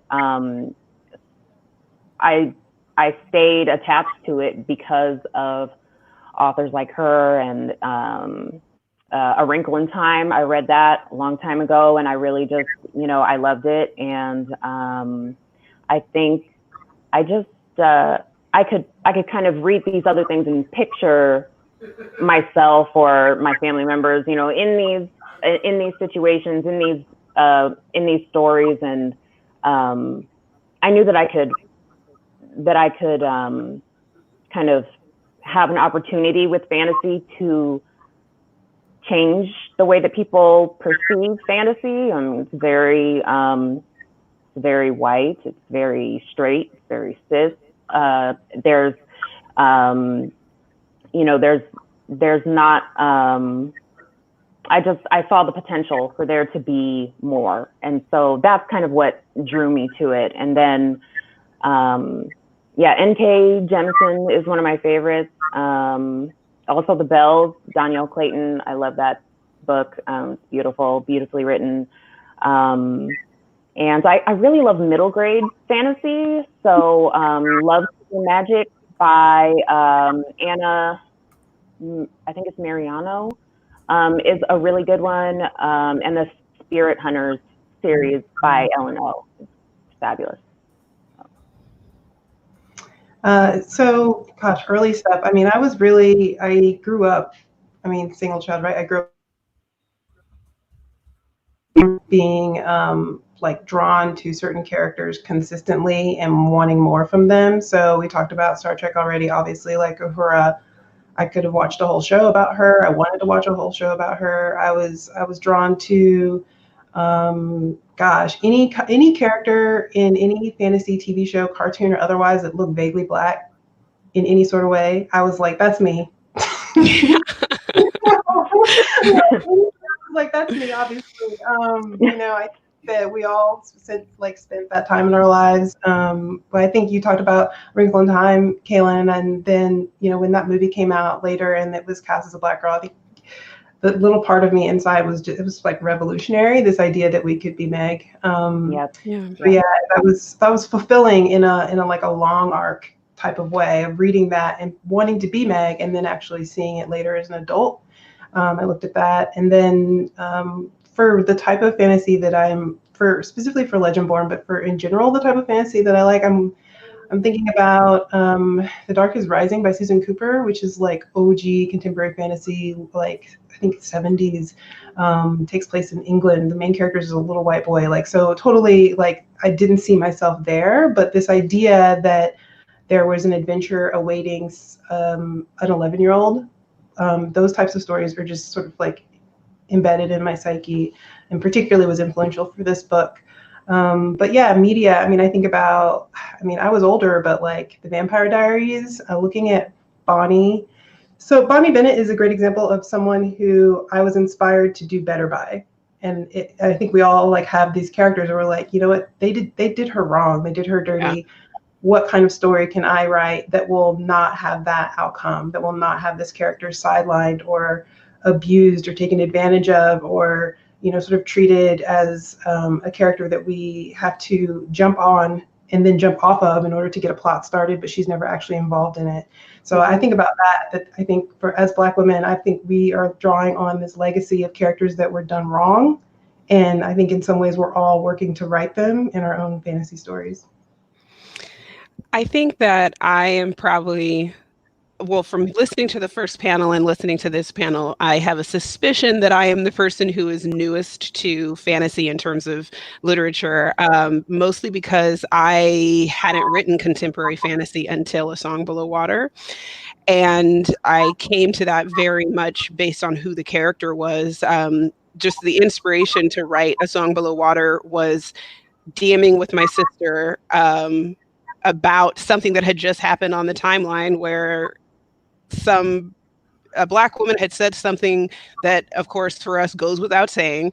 And then, as per usual, the whole world just decided to jump on her back and dox her and abuse her and everything else, while telling her how useless and stupid and whatever she is. And just the juxtaposition of being told what you say doesn't matter, nobody cares about you, but it's like scores of people attacking her. And so I tweeted to my sister, or I DM'd my sister, and I was like, my voice is magic, or my voice is power, rather. And and then we continued our conversation, and then I was like, shut up, wait a minute, what if my voice is power? And I was like, what if I'm a siren? What if only Black women are sirens? What if I write a book about a siren Black girl? And it just spiraled like that. And she was like, yes, obviously you need to do it. She actually came up with the character of Effie, who is the sister friend. And for me, like I said, I wrote it as contemporary fantasy because of how it came to me and because of why I was writing it. I specifically put it in Portland because that same sister has lived in Portland for over a decade. I've spent a lot of time with her there. And also being a West Coast Black girl, which is almost very hidden, except in maybe television media. And even then, it's just usually a girl who's plucked and put in a different, group of people and never really shown what her community looks like, unless it's literally a story about like South Central specifically. Just experiencing what it is to live on the West Coast and have this very pervasive form of racism that's extremely polite and extremely progressive and extremely self-congratulatory, and constantly listening to, particularly in a place like Portland, like listening to white people talk about what an amazing place it is, and like never being asked what your experience is in that place. Like, I'm right here. Just ask me what it's like. Why are you telling me what it's like? Because it is not the same for us. It does not feel the way you think it feels. But it's so self-congratulatory that it's very much a place that's like, you should be grateful. Like, you should be really grateful that you live here. What if you lived in the South? And again, these are all people who've never been to the South either. So it's just used to silence you or to shut you up. But I was like, I want to write about what if my voice was power, but I also want to set it in real time, in real life, in this real place, because I'm sick to death of this experience that I've had my entire life growing up on the West Coast. And then as an adult, spending time in Portland with my sister and her family. So it was very important to me that it was contemporary, because I'm talking to people today. It's very unsubtle. Okay. So, in terms of like growing up, I read a lot of Lois Duncan, a lot of Christopher Pike, a lot of that. I don't even know if it was YA at the time. Was there a YA section at the time? I was born in the early 80s. And so what I loved about those stories is it was just like you put everything you wanted in a blender. There was like, it could have some science fiction, it could have some fantasy, it could have some horror, it could have who knows what these books were. It was just whatever you want. And I loved it. The stories were just completely ridiculous sometimes, in terms of like, if you had to tell somebody like what a Christopher Pike book was about. It's nonsense. And I was like, can we do that? Like, can I do that? Because sometimes there was a Black best friend, but very rarely. And of course she's going to be the best friend. She's gone really quickly. And so having ingested a lot of that stuff, and then at later, I guess maybe at the beginning of high school, coming into Toni Morrison and reading Beloved, and again seeing this very like genre blending speculative literary, that is what I think is my natural voice, is very much speculative literary. But I love, especially now having written 2 contemporary fantasy, I love contemporary fantasy, I love science fiction, I love what I consider sci fantasy. And in the media that I consume, it's, I consume a lot of fantasy that way. So, and like Tracy said, I was very late to True Blood, because still a main white girl with a black best friend. And then watching it, and I never actually finished it because I found out what happened to one of the characters, which was the black girl. And I was like, I'm done. I just refuse to go all the way through this with you knowing how you do us. So I just, I think for me, I'm writing contemporary fantasy because I am intentionally talking to Black girls who are teenagers right now, and Black kids, period, right now. So for me, there's an immediacy to that, but I've always, it's something in some form or another. I've always been responding to, okay, I see myself there sometimes, but when I do, that's not a story. Right. You know, that's a foil, or that's a lead into something else, or you know, it's a bait. And I think that's the thing that's happened in the last 5 or so years that has been that's pissed me off the most, is we've seen that Black women consume and are really push culture and media a lot. So you're seeing showrunners notice that and start out with us in the forefront, and then just very quickly push us to the back. And I'm not having it. So that is another reason I think that I write what I do. Yeah, and I can hear there's so many points there that I wish I could just like sit here and have a whole discussion about being a Black girl growing up in different parts of the US and how they make you feel whenever you're like, you're supposed to be grateful, especially if you grew up in the burbs or something. And they're like, oh, you're so fortunate. You should really right. That. But I do want to talk a bit more about like, I noticed for each of your stories, you each kind of like pull in a bit of like mythology or some sort of like retelling. And if you could talk a bit about like the reasons of your usage of it, and also like the themes that it kind of brings into your story, and what you're hoping the audience is getting from the bringing in of the retelling and using the themology to kind of tell the story itself. Well, for Cinderella is Dead, one of the main things that I wanted to look at was how fairy tales, or just the stories that we are exposed to most often, how they affect us when those stories don't feature people that look like us, or are in the kind of relationships that we're in. It was kind of a jumping off point because so I used to work in childcare for like 10 years. And you know, we would have every classroom I'd ever taught in had a dress up area, and there's costumes, and as it never failed, every place that I was at, when a little Black girl would go put on the Cinderella dress, there would be a little white girl that would tell her that you're not Cinderella, you don't look like Cinderella, you can't wear that. And so these are like 4 and 5-year-olds saying this to each other. And so, you know, the stories that we're told have an effect, even if they're, you know, fairy tales, they have an effect on us. And so I really wanted to kind of dig into that. And the Cinderella story is at the center of Cinderella is Dead. It is the backbone of this society that has sprung up, you know, 200 years after, it's been 200 years since Cinderella has died. And her story is the backbone of this society. And my main character, Sophia, she doesn't want a husband. She doesn't want to have to follow these rules that are specifically for these young women. And so, you know, fairy tales absolutely shape the way we see ourselves and the way we see other people. And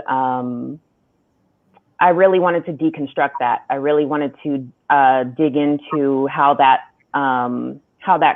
happens, and how other people can kind of uphold systems of oppression through, you know, things that seem innocent, like kids' fairy tales. So some themes that are in Cinderella are, you know, individuals can become complicit in propping up systems of oppression, even when those systems cause harm to people that they love and care about, or to themselves. And Sophia kind of learns early on that that the people who are hurting her the most are the people that are closest to her. They're following rules blindly, without asking questions, without questioning the system they just kind of follow along.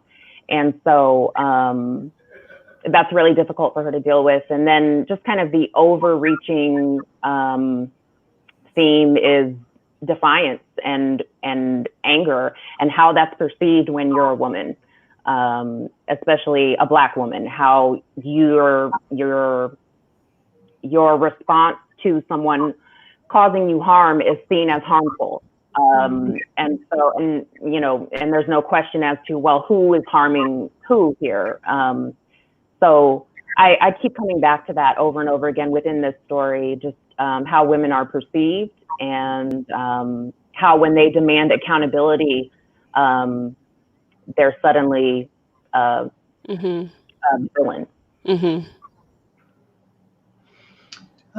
So for Legendborn, we talk a lot, my team, I talk a lot about the King Arthur reimagining that I'm doing. And for King Arthur, that's a really common thing that has happened for like 1,500 years. King Arthur is, I like to call it global fan fiction. The stories were oral stories first, and then different authors over the last literally 1,500 years have plucked bits of King Arthur, taken sort of like, you talk about putting things in a blender. Most of the King Arthur story that we know of is a blender result, as a result of like many different voices. A bunch of old white dudes from various places in Europe. People, even just looking recently at, if you look at the Disney cartoon movie, or you look at what everyone calls trash King Arthur, which I love. It's King Arthur: Legend of the Sword, the movie that just came out a few years ago. Like, these are people who are cherry picking the parts of the story that they like. So King Arthur, so writing a reimagining of King Arthur is really falling into a global tradition that's been happening for a very long time. Mm-hmm. But it's really not, the King Arthur element is really critical to the story. You couldn't extract that from Legendborn, but Legendborn really is about a girl who's grieving and is experiencing several different types of mental disorders throughout because of the grief. So traumatic grief, PTSD, complicated grief. These are aspects of grief that we don't always get to talk about, because I think grief itself is something that people will shy away from.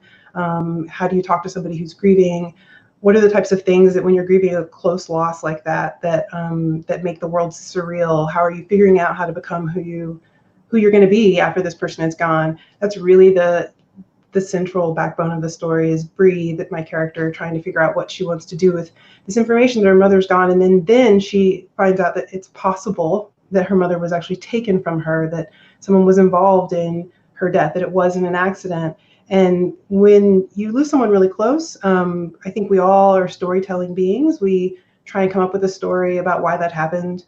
And if you feel that something has gone wrong in that process, the idea that you could take hold of that story or take hold of that situation and have some control over it, and even maybe make someone pay, I feel like is really overwhelming. So that's really a lot of what drives Bree, is her grief and her feeling of slowly turning into, from curiosity to vengeance to, what can I do to take control of this? So it's a mental and emotional, spiritual journey that I have never really seen portrayed quite like that for Black girls, but for kids of color in general. Like, how do we get to grieve? How do we get to be angry? How do we get to be not as stable as kids, as adults? I just think there's so many constraints on what Black children can be when something really, truly awful has happened to them. You just aren't allowed to have this full range of expression. So Bree is an angry girl, and she's pissed off, and she has these violent imaginings of trying to take what's wrong in the world and fix it. And she encounters the King Arthur group while she's on campus at UNC Chapel Hill, which is my alma mater. So she's on campus at this essentially the oldest public university in the country. And what I found was interesting is that the legacy of King Arthur as a white Western legend is so much about white dudes just passing power to each other over and over and over again. And that really, being at UNC and being around a lot of secret societies and around a lot of fraternities and that sort of old Southern power structure really felt very familiar to me. So that's why the King Arthur kids are in a secret society. They're literally in like sort of a fraternity structure. So Bree encounters that, and what I feel like is a modern sort of, example of power that gets transferred generationally, and power that gets transferred through legacy systems and gatekeeping. And so her infiltration of this space is really about her mom and her journey and her emotional stakes. But then she encounters these bigger systems, which of course it's gonna matter that she's a Black girl in that space. And so for me as an author, I just wanted to put a fantasy story, a legend that we're all familiar with, but actually insert modern day racism into it and be like, well, what would happen if someone had to encounter this very fantastic story that even she grew up with, right? King Arthur legend exists in this book, but she's a Black girl and she's trying to infiltrate. How would that happen? How would they treat her? Who gets power and who doesn't? And then ultimately the story is about who gets to be legendary. So she knows that they've done something wrong, but that idea of this noble king doing something wrong is something that this group of people can't quite comprehend. So she's speaking truth to power in the belly of the beast. And what does that look like for a Black girl is really the question I wanted to ask. And then ultimately, of course, being on a campus that was a Confederate campus, had a lot of, has Confederate statue, has Confederate named buildings, bring all of that into it as well and say, what would it look like to challenge all of that power structure and be a girl who's got a very righteous mission and play that out. So that was really like my hope for the book, and the reason why I used King Arthur was so that I could have a very easy lightning rod to talk about power that gets passed down to just a whole bunch of white dudes. So when I decided to make it real world, A Song Below Water, and to have it in a place that is known, it's not a fictitious place, and still have fantastical creatures sort of overlaid. I knew I didn't want them to all be human. So there are things that you can be born as, and then there are things that you can't. So there are sprites in this story, and they're sort of ethereal and stuff, but there's also, of course, mermaids. The thing that I didn't realize I would probably have to say explicitly is that in my mythos in A Song Below Water, sirens and mermaids are not related. Like, there's no relation there. The sirens in my story are land walking Black women.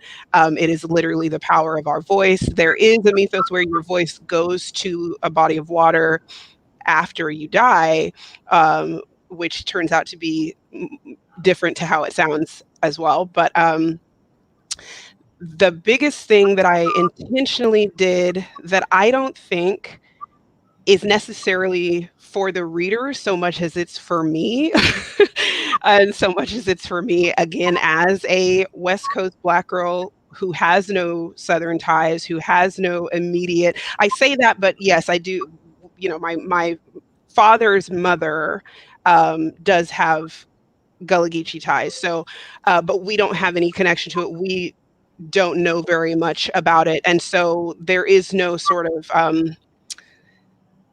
I don't know why I want to say sweet home. That's very Morrison, but there's no, there's no like Mecca, I guess I should say, for my family. I was born in California. I'm not on the West Coast anymore, but I am from California. That's where I'm from. That's what I know.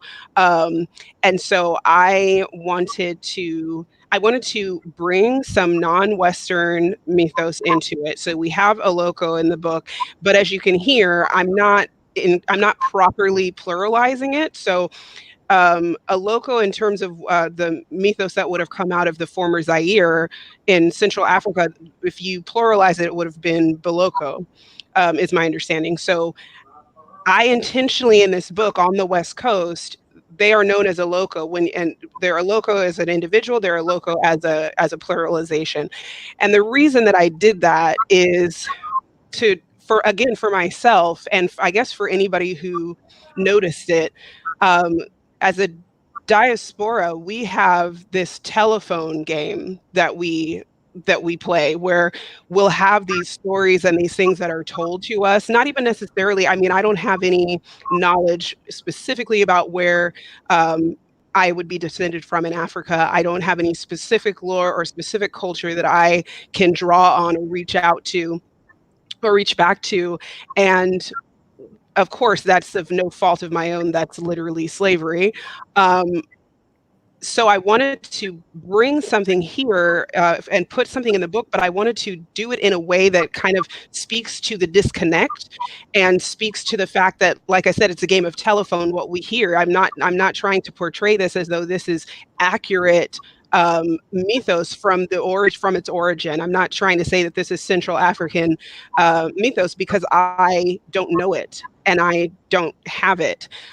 So I am speaking as a Black girl who's living on the West Coast in this book. A portion of it is their own creation. A portion of the culture that we have as Black Americans specifically is something that we've had to create. And yes, we can draw from these traditions and these things that were passed down and that we've heard of. But for some of us, particularly when we don't have sort of a strong Southern heritage or something, a lot of times we're treated as though it's our fault, like we have disconnected from, and it's literally we don't know that. We would have no way of finding this out. This isn't something we did to ourselves, and it doesn't mean that we don't have culture, and it doesn't mean we don't have mythos and that we don't have folklore. And it is just as valid as any other oral tradition. And whenever it starts, it is valid. It is legitimate. So I have a loco in the book, also completely different to what they actually would have been in the original folklore, because when you have Western, really well-known mythology, and especially Eurocentric mythology, the thing that I think a lot of us grew up with was seeing it played with so much and seeing it told from different perspectives. And I mean, I had an entire season in high school where it was like we were just started with creation myths, and then we were reading the Aeneid, we're reading the great epic poems, but then we're reading Cassandra by Krista Wolf and like more of the modern retellings and people who were sort of coming with a new take on this. And it was completely allowed and accepted, and nobody ever asked Krista Wolf, like, now do you have like a Greek or Trojan background? Like, nobody asked her that before they allowed her to do this. And so I was like, I want specifically the diaspora to be able to play with and introduce and make our own these different myths.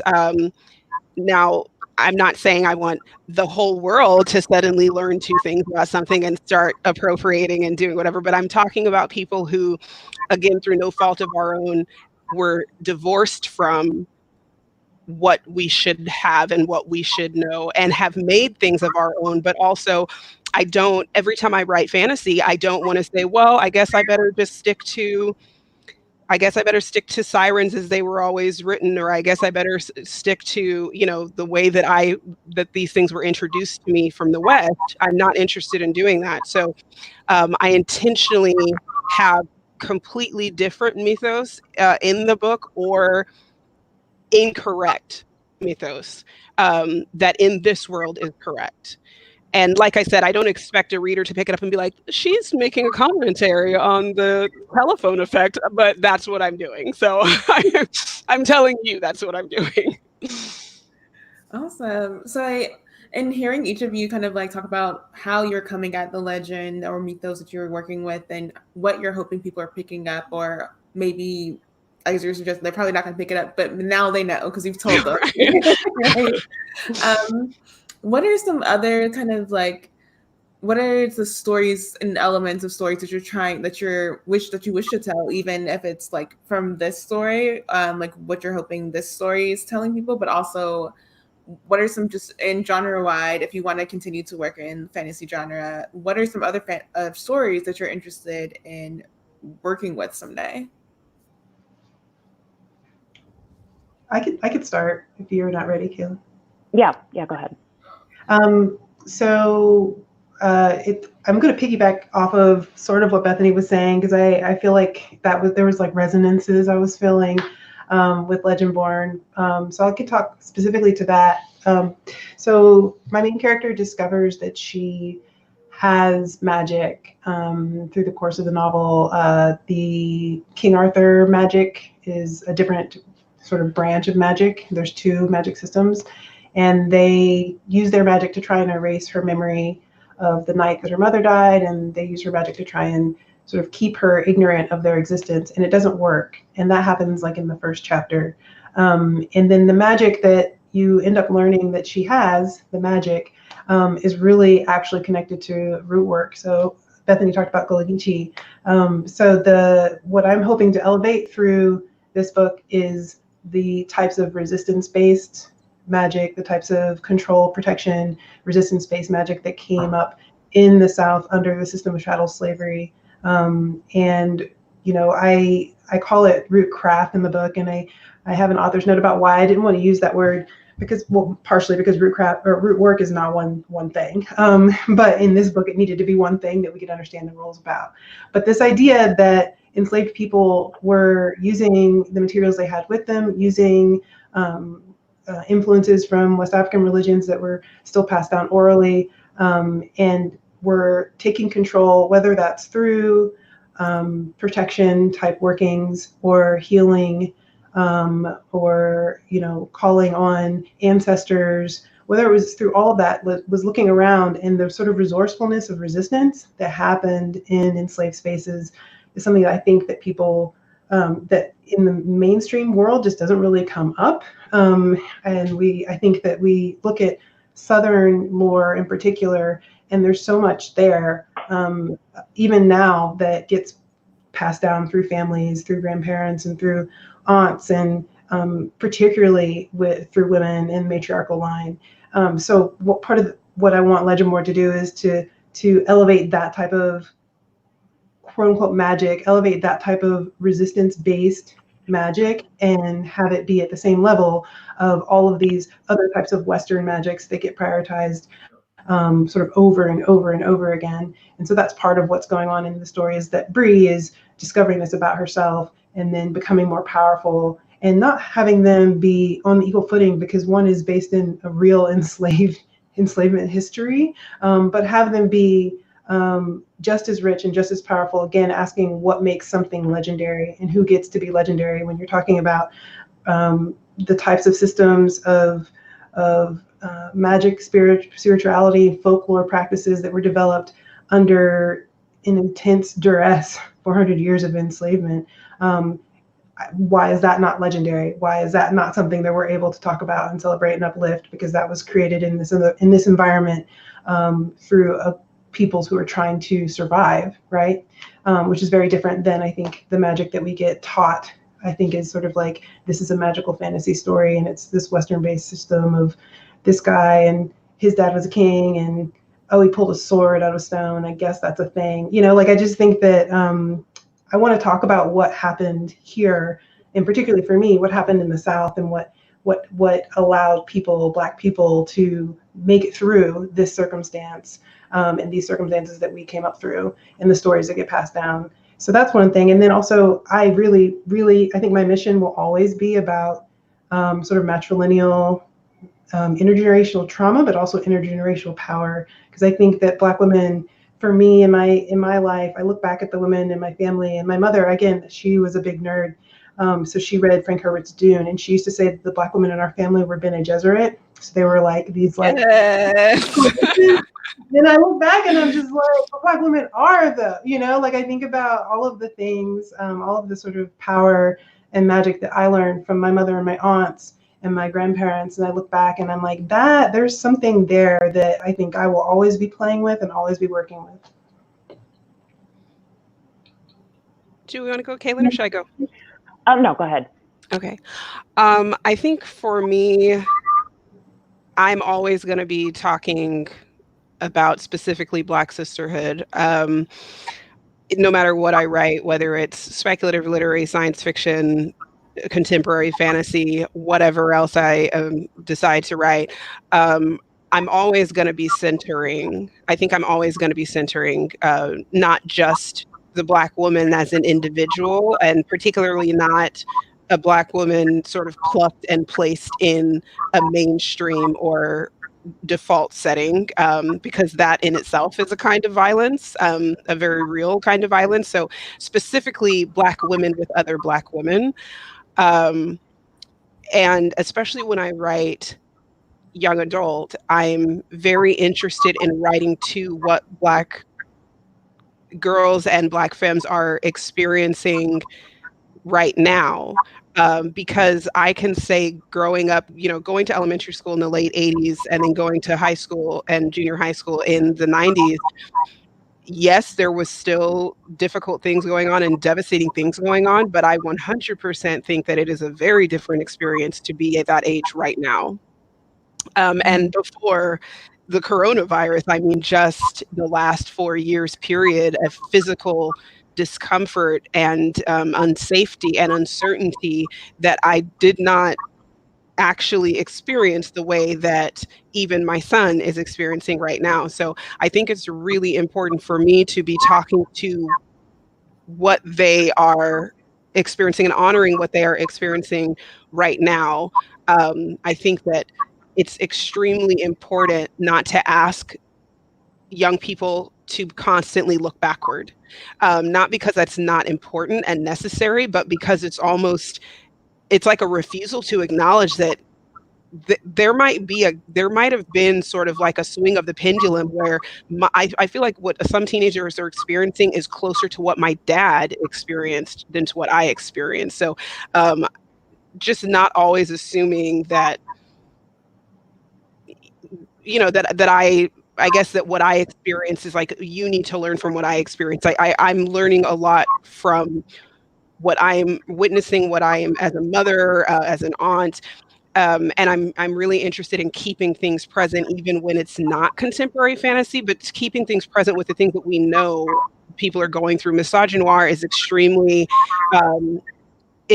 important to me to deal with, specifically misogynoir, and that's why it was so important to me to have this matrilineal power that goes through the Black community in A Song Below Water, where she is a siren because her father's mother was a siren. If a siren has a line, every female in that line is going to be a siren.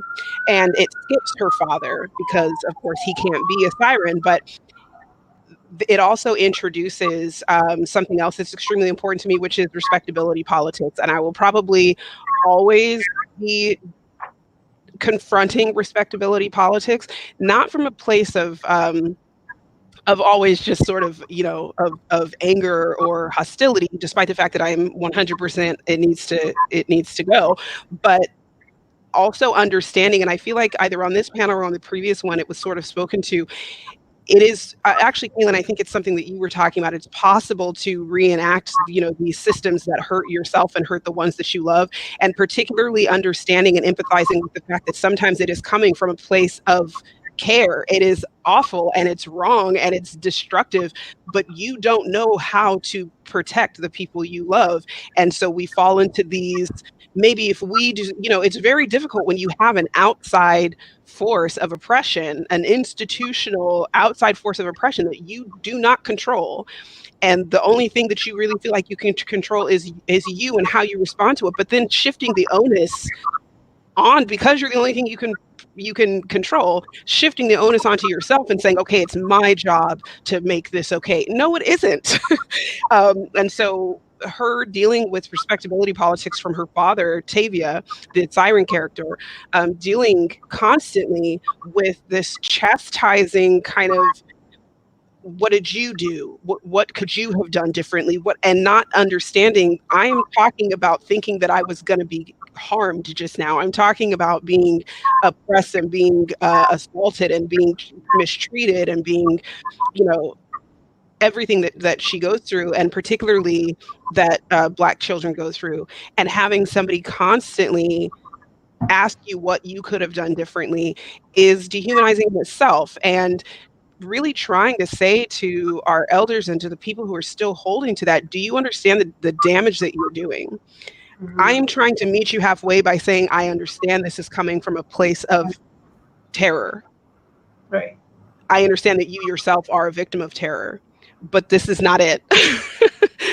It is not our job. It is not their job to fix, to fix the thing that is imposing upon them. So I think I'm always going to be dealing specifically with what it means to be Black American. Even when I do, science fiction, I think I'm always dealing with what it means to be a Black American. I think that is extremely important. I think that Black American kids need fantasy and science fiction that is Black American science fiction, Black American fantasy, that doesn't make them feel like it's second fiddle to something else. Like it's derivative, or like it's not as important, or like it's something to be ashamed of. Again, feeling like you're supposed to take ownership of some divorce that was done to you is just something that I'm not okay with. So I think it's really, really important. I'm in love with all of the West African folklore that's coming out, with a Central African fantasy and that sort of thing. I'm in love with all that stuff. This is never an either or situation. But again, as a Black American child who grew up on the West Coast, I deserve to see myself specifically too.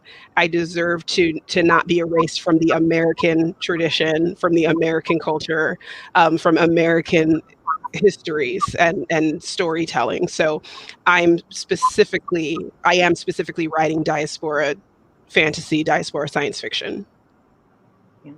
Yeah. I just wanted to say, Bethany, I was in middle school in Portland, Oregon, for, all my middle school I went to there, and then I came back later as an adult. And Portland is, what happens there when you are a brown girl growing up there as a child, like it makes me kind of emotional to think about, the environment there, and how it affects you, and how the racism is very polite. It's very polite. It's very, if you didn't know better, you're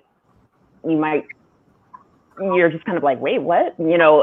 So I'm so happy that you wrote this book, and I'm really looking forward to it. But on top of that, I just for me, I think writing about characters that sit at the intersections of race, gender, sexuality, in the fantasy genre is really important to me. It's something I want to keep doing, because sometimes it feels like you get one thing, right? Like you can have one thing, you can be you can be Black, but you can't also be gay, or you can't you have to be just one thing, and so that intersectionality, that kind of because nobody's just one thing, that's really important for me to keep writing about. And I think also just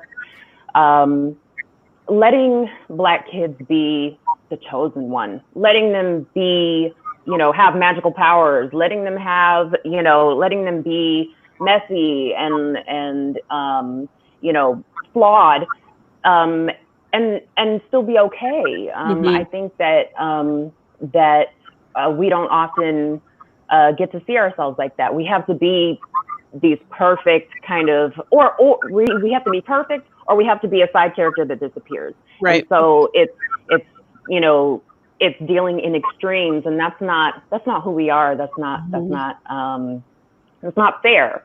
And I see a lot of times people say, that there's tropes, and they're played out, and things are over, and we don't want to see vampires anymore, or we don't want to see paranormal anymore. But it's like, we haven't even got a chance to do it. Like I want to see a Black vampire. I want to see, I want to see Black mermaids. I want to see, I want to see all these things, and our, the people that I write for, are kids. They're teenagers. They're, young people who deserve to see themselves reflected in all kinds of different ways. And so that's the most important thing to me. I want us to have as many options as anybody else, you know, and that's what's most important to me.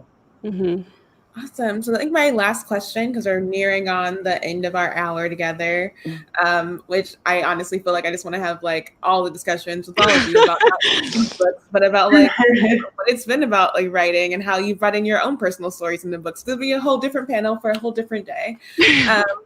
But my question is about, and specifically for each of your books that you're talking about today, what accomplishment do you think that your main character is most proud of and why?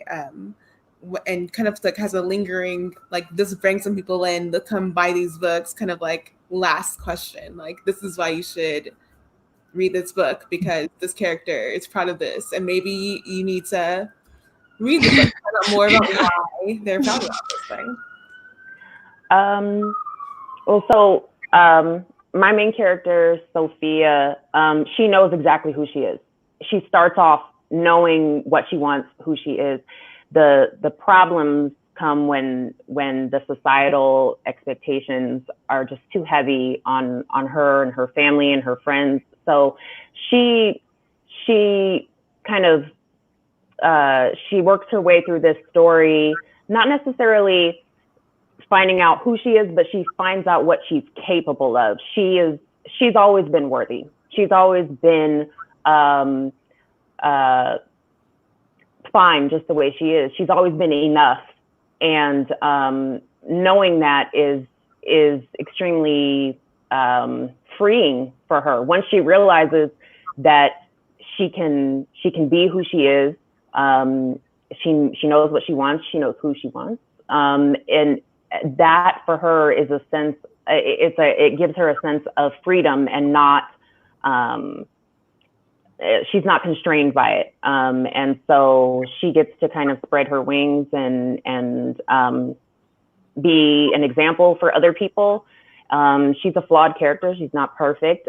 She makes mistakes, but at the end of the day, she realizes that she's always been worthy of respect, acknowledge, she demands that her humanity be acknowledged, and she won't settle for anything less. And yep. I'm sitting here, I'm like, gosh, Bree is so messy. What? I'm like, oh, I mean, I think, without it being spoilery, I think Bree's journey is about integrating pain.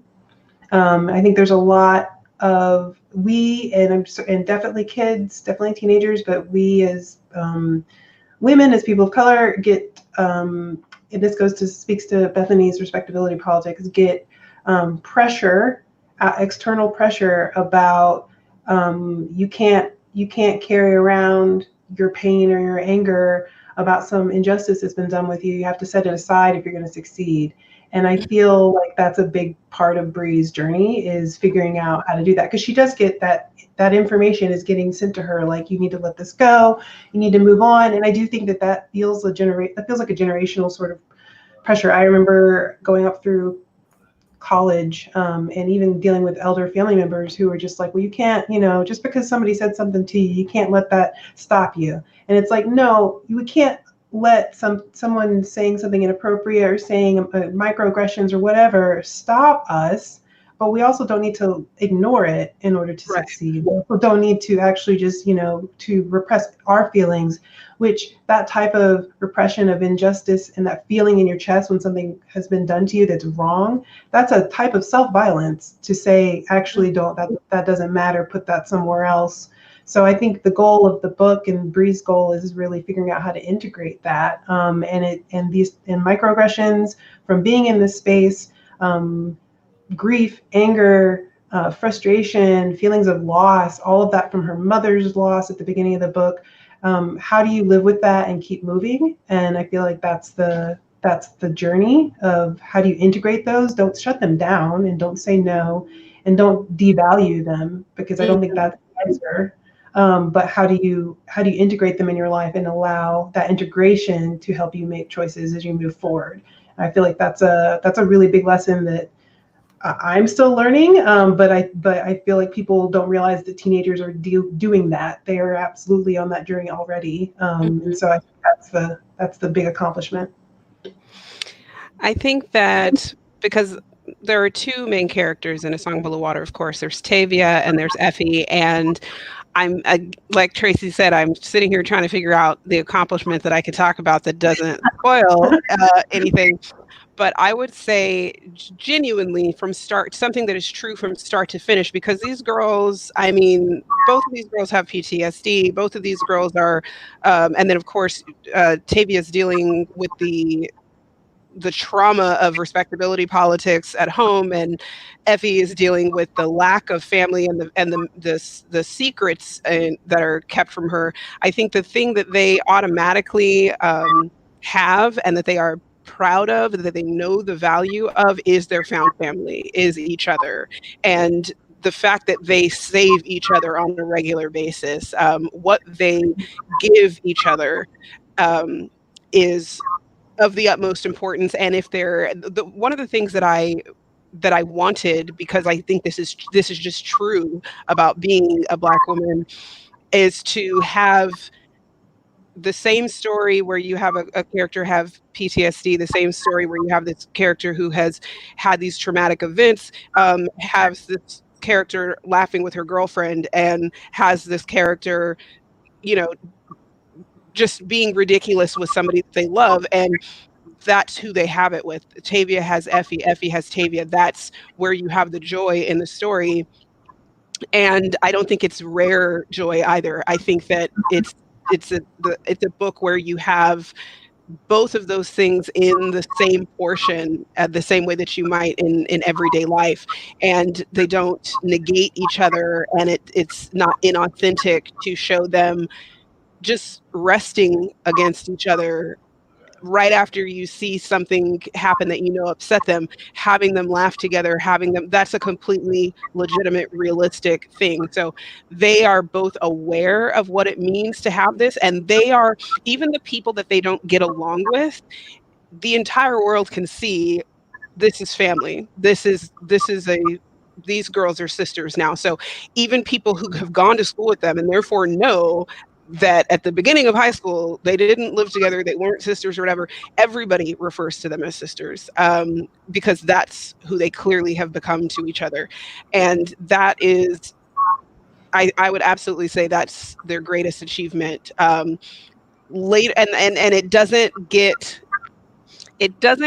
destroyed by the huge mistake, or the huge mistakes that they make, even when they might hurt each other. They don't have any question of, this is a person who loves me to her deepest part. This is a person who is always going to be family, who's always going to be looking out for me.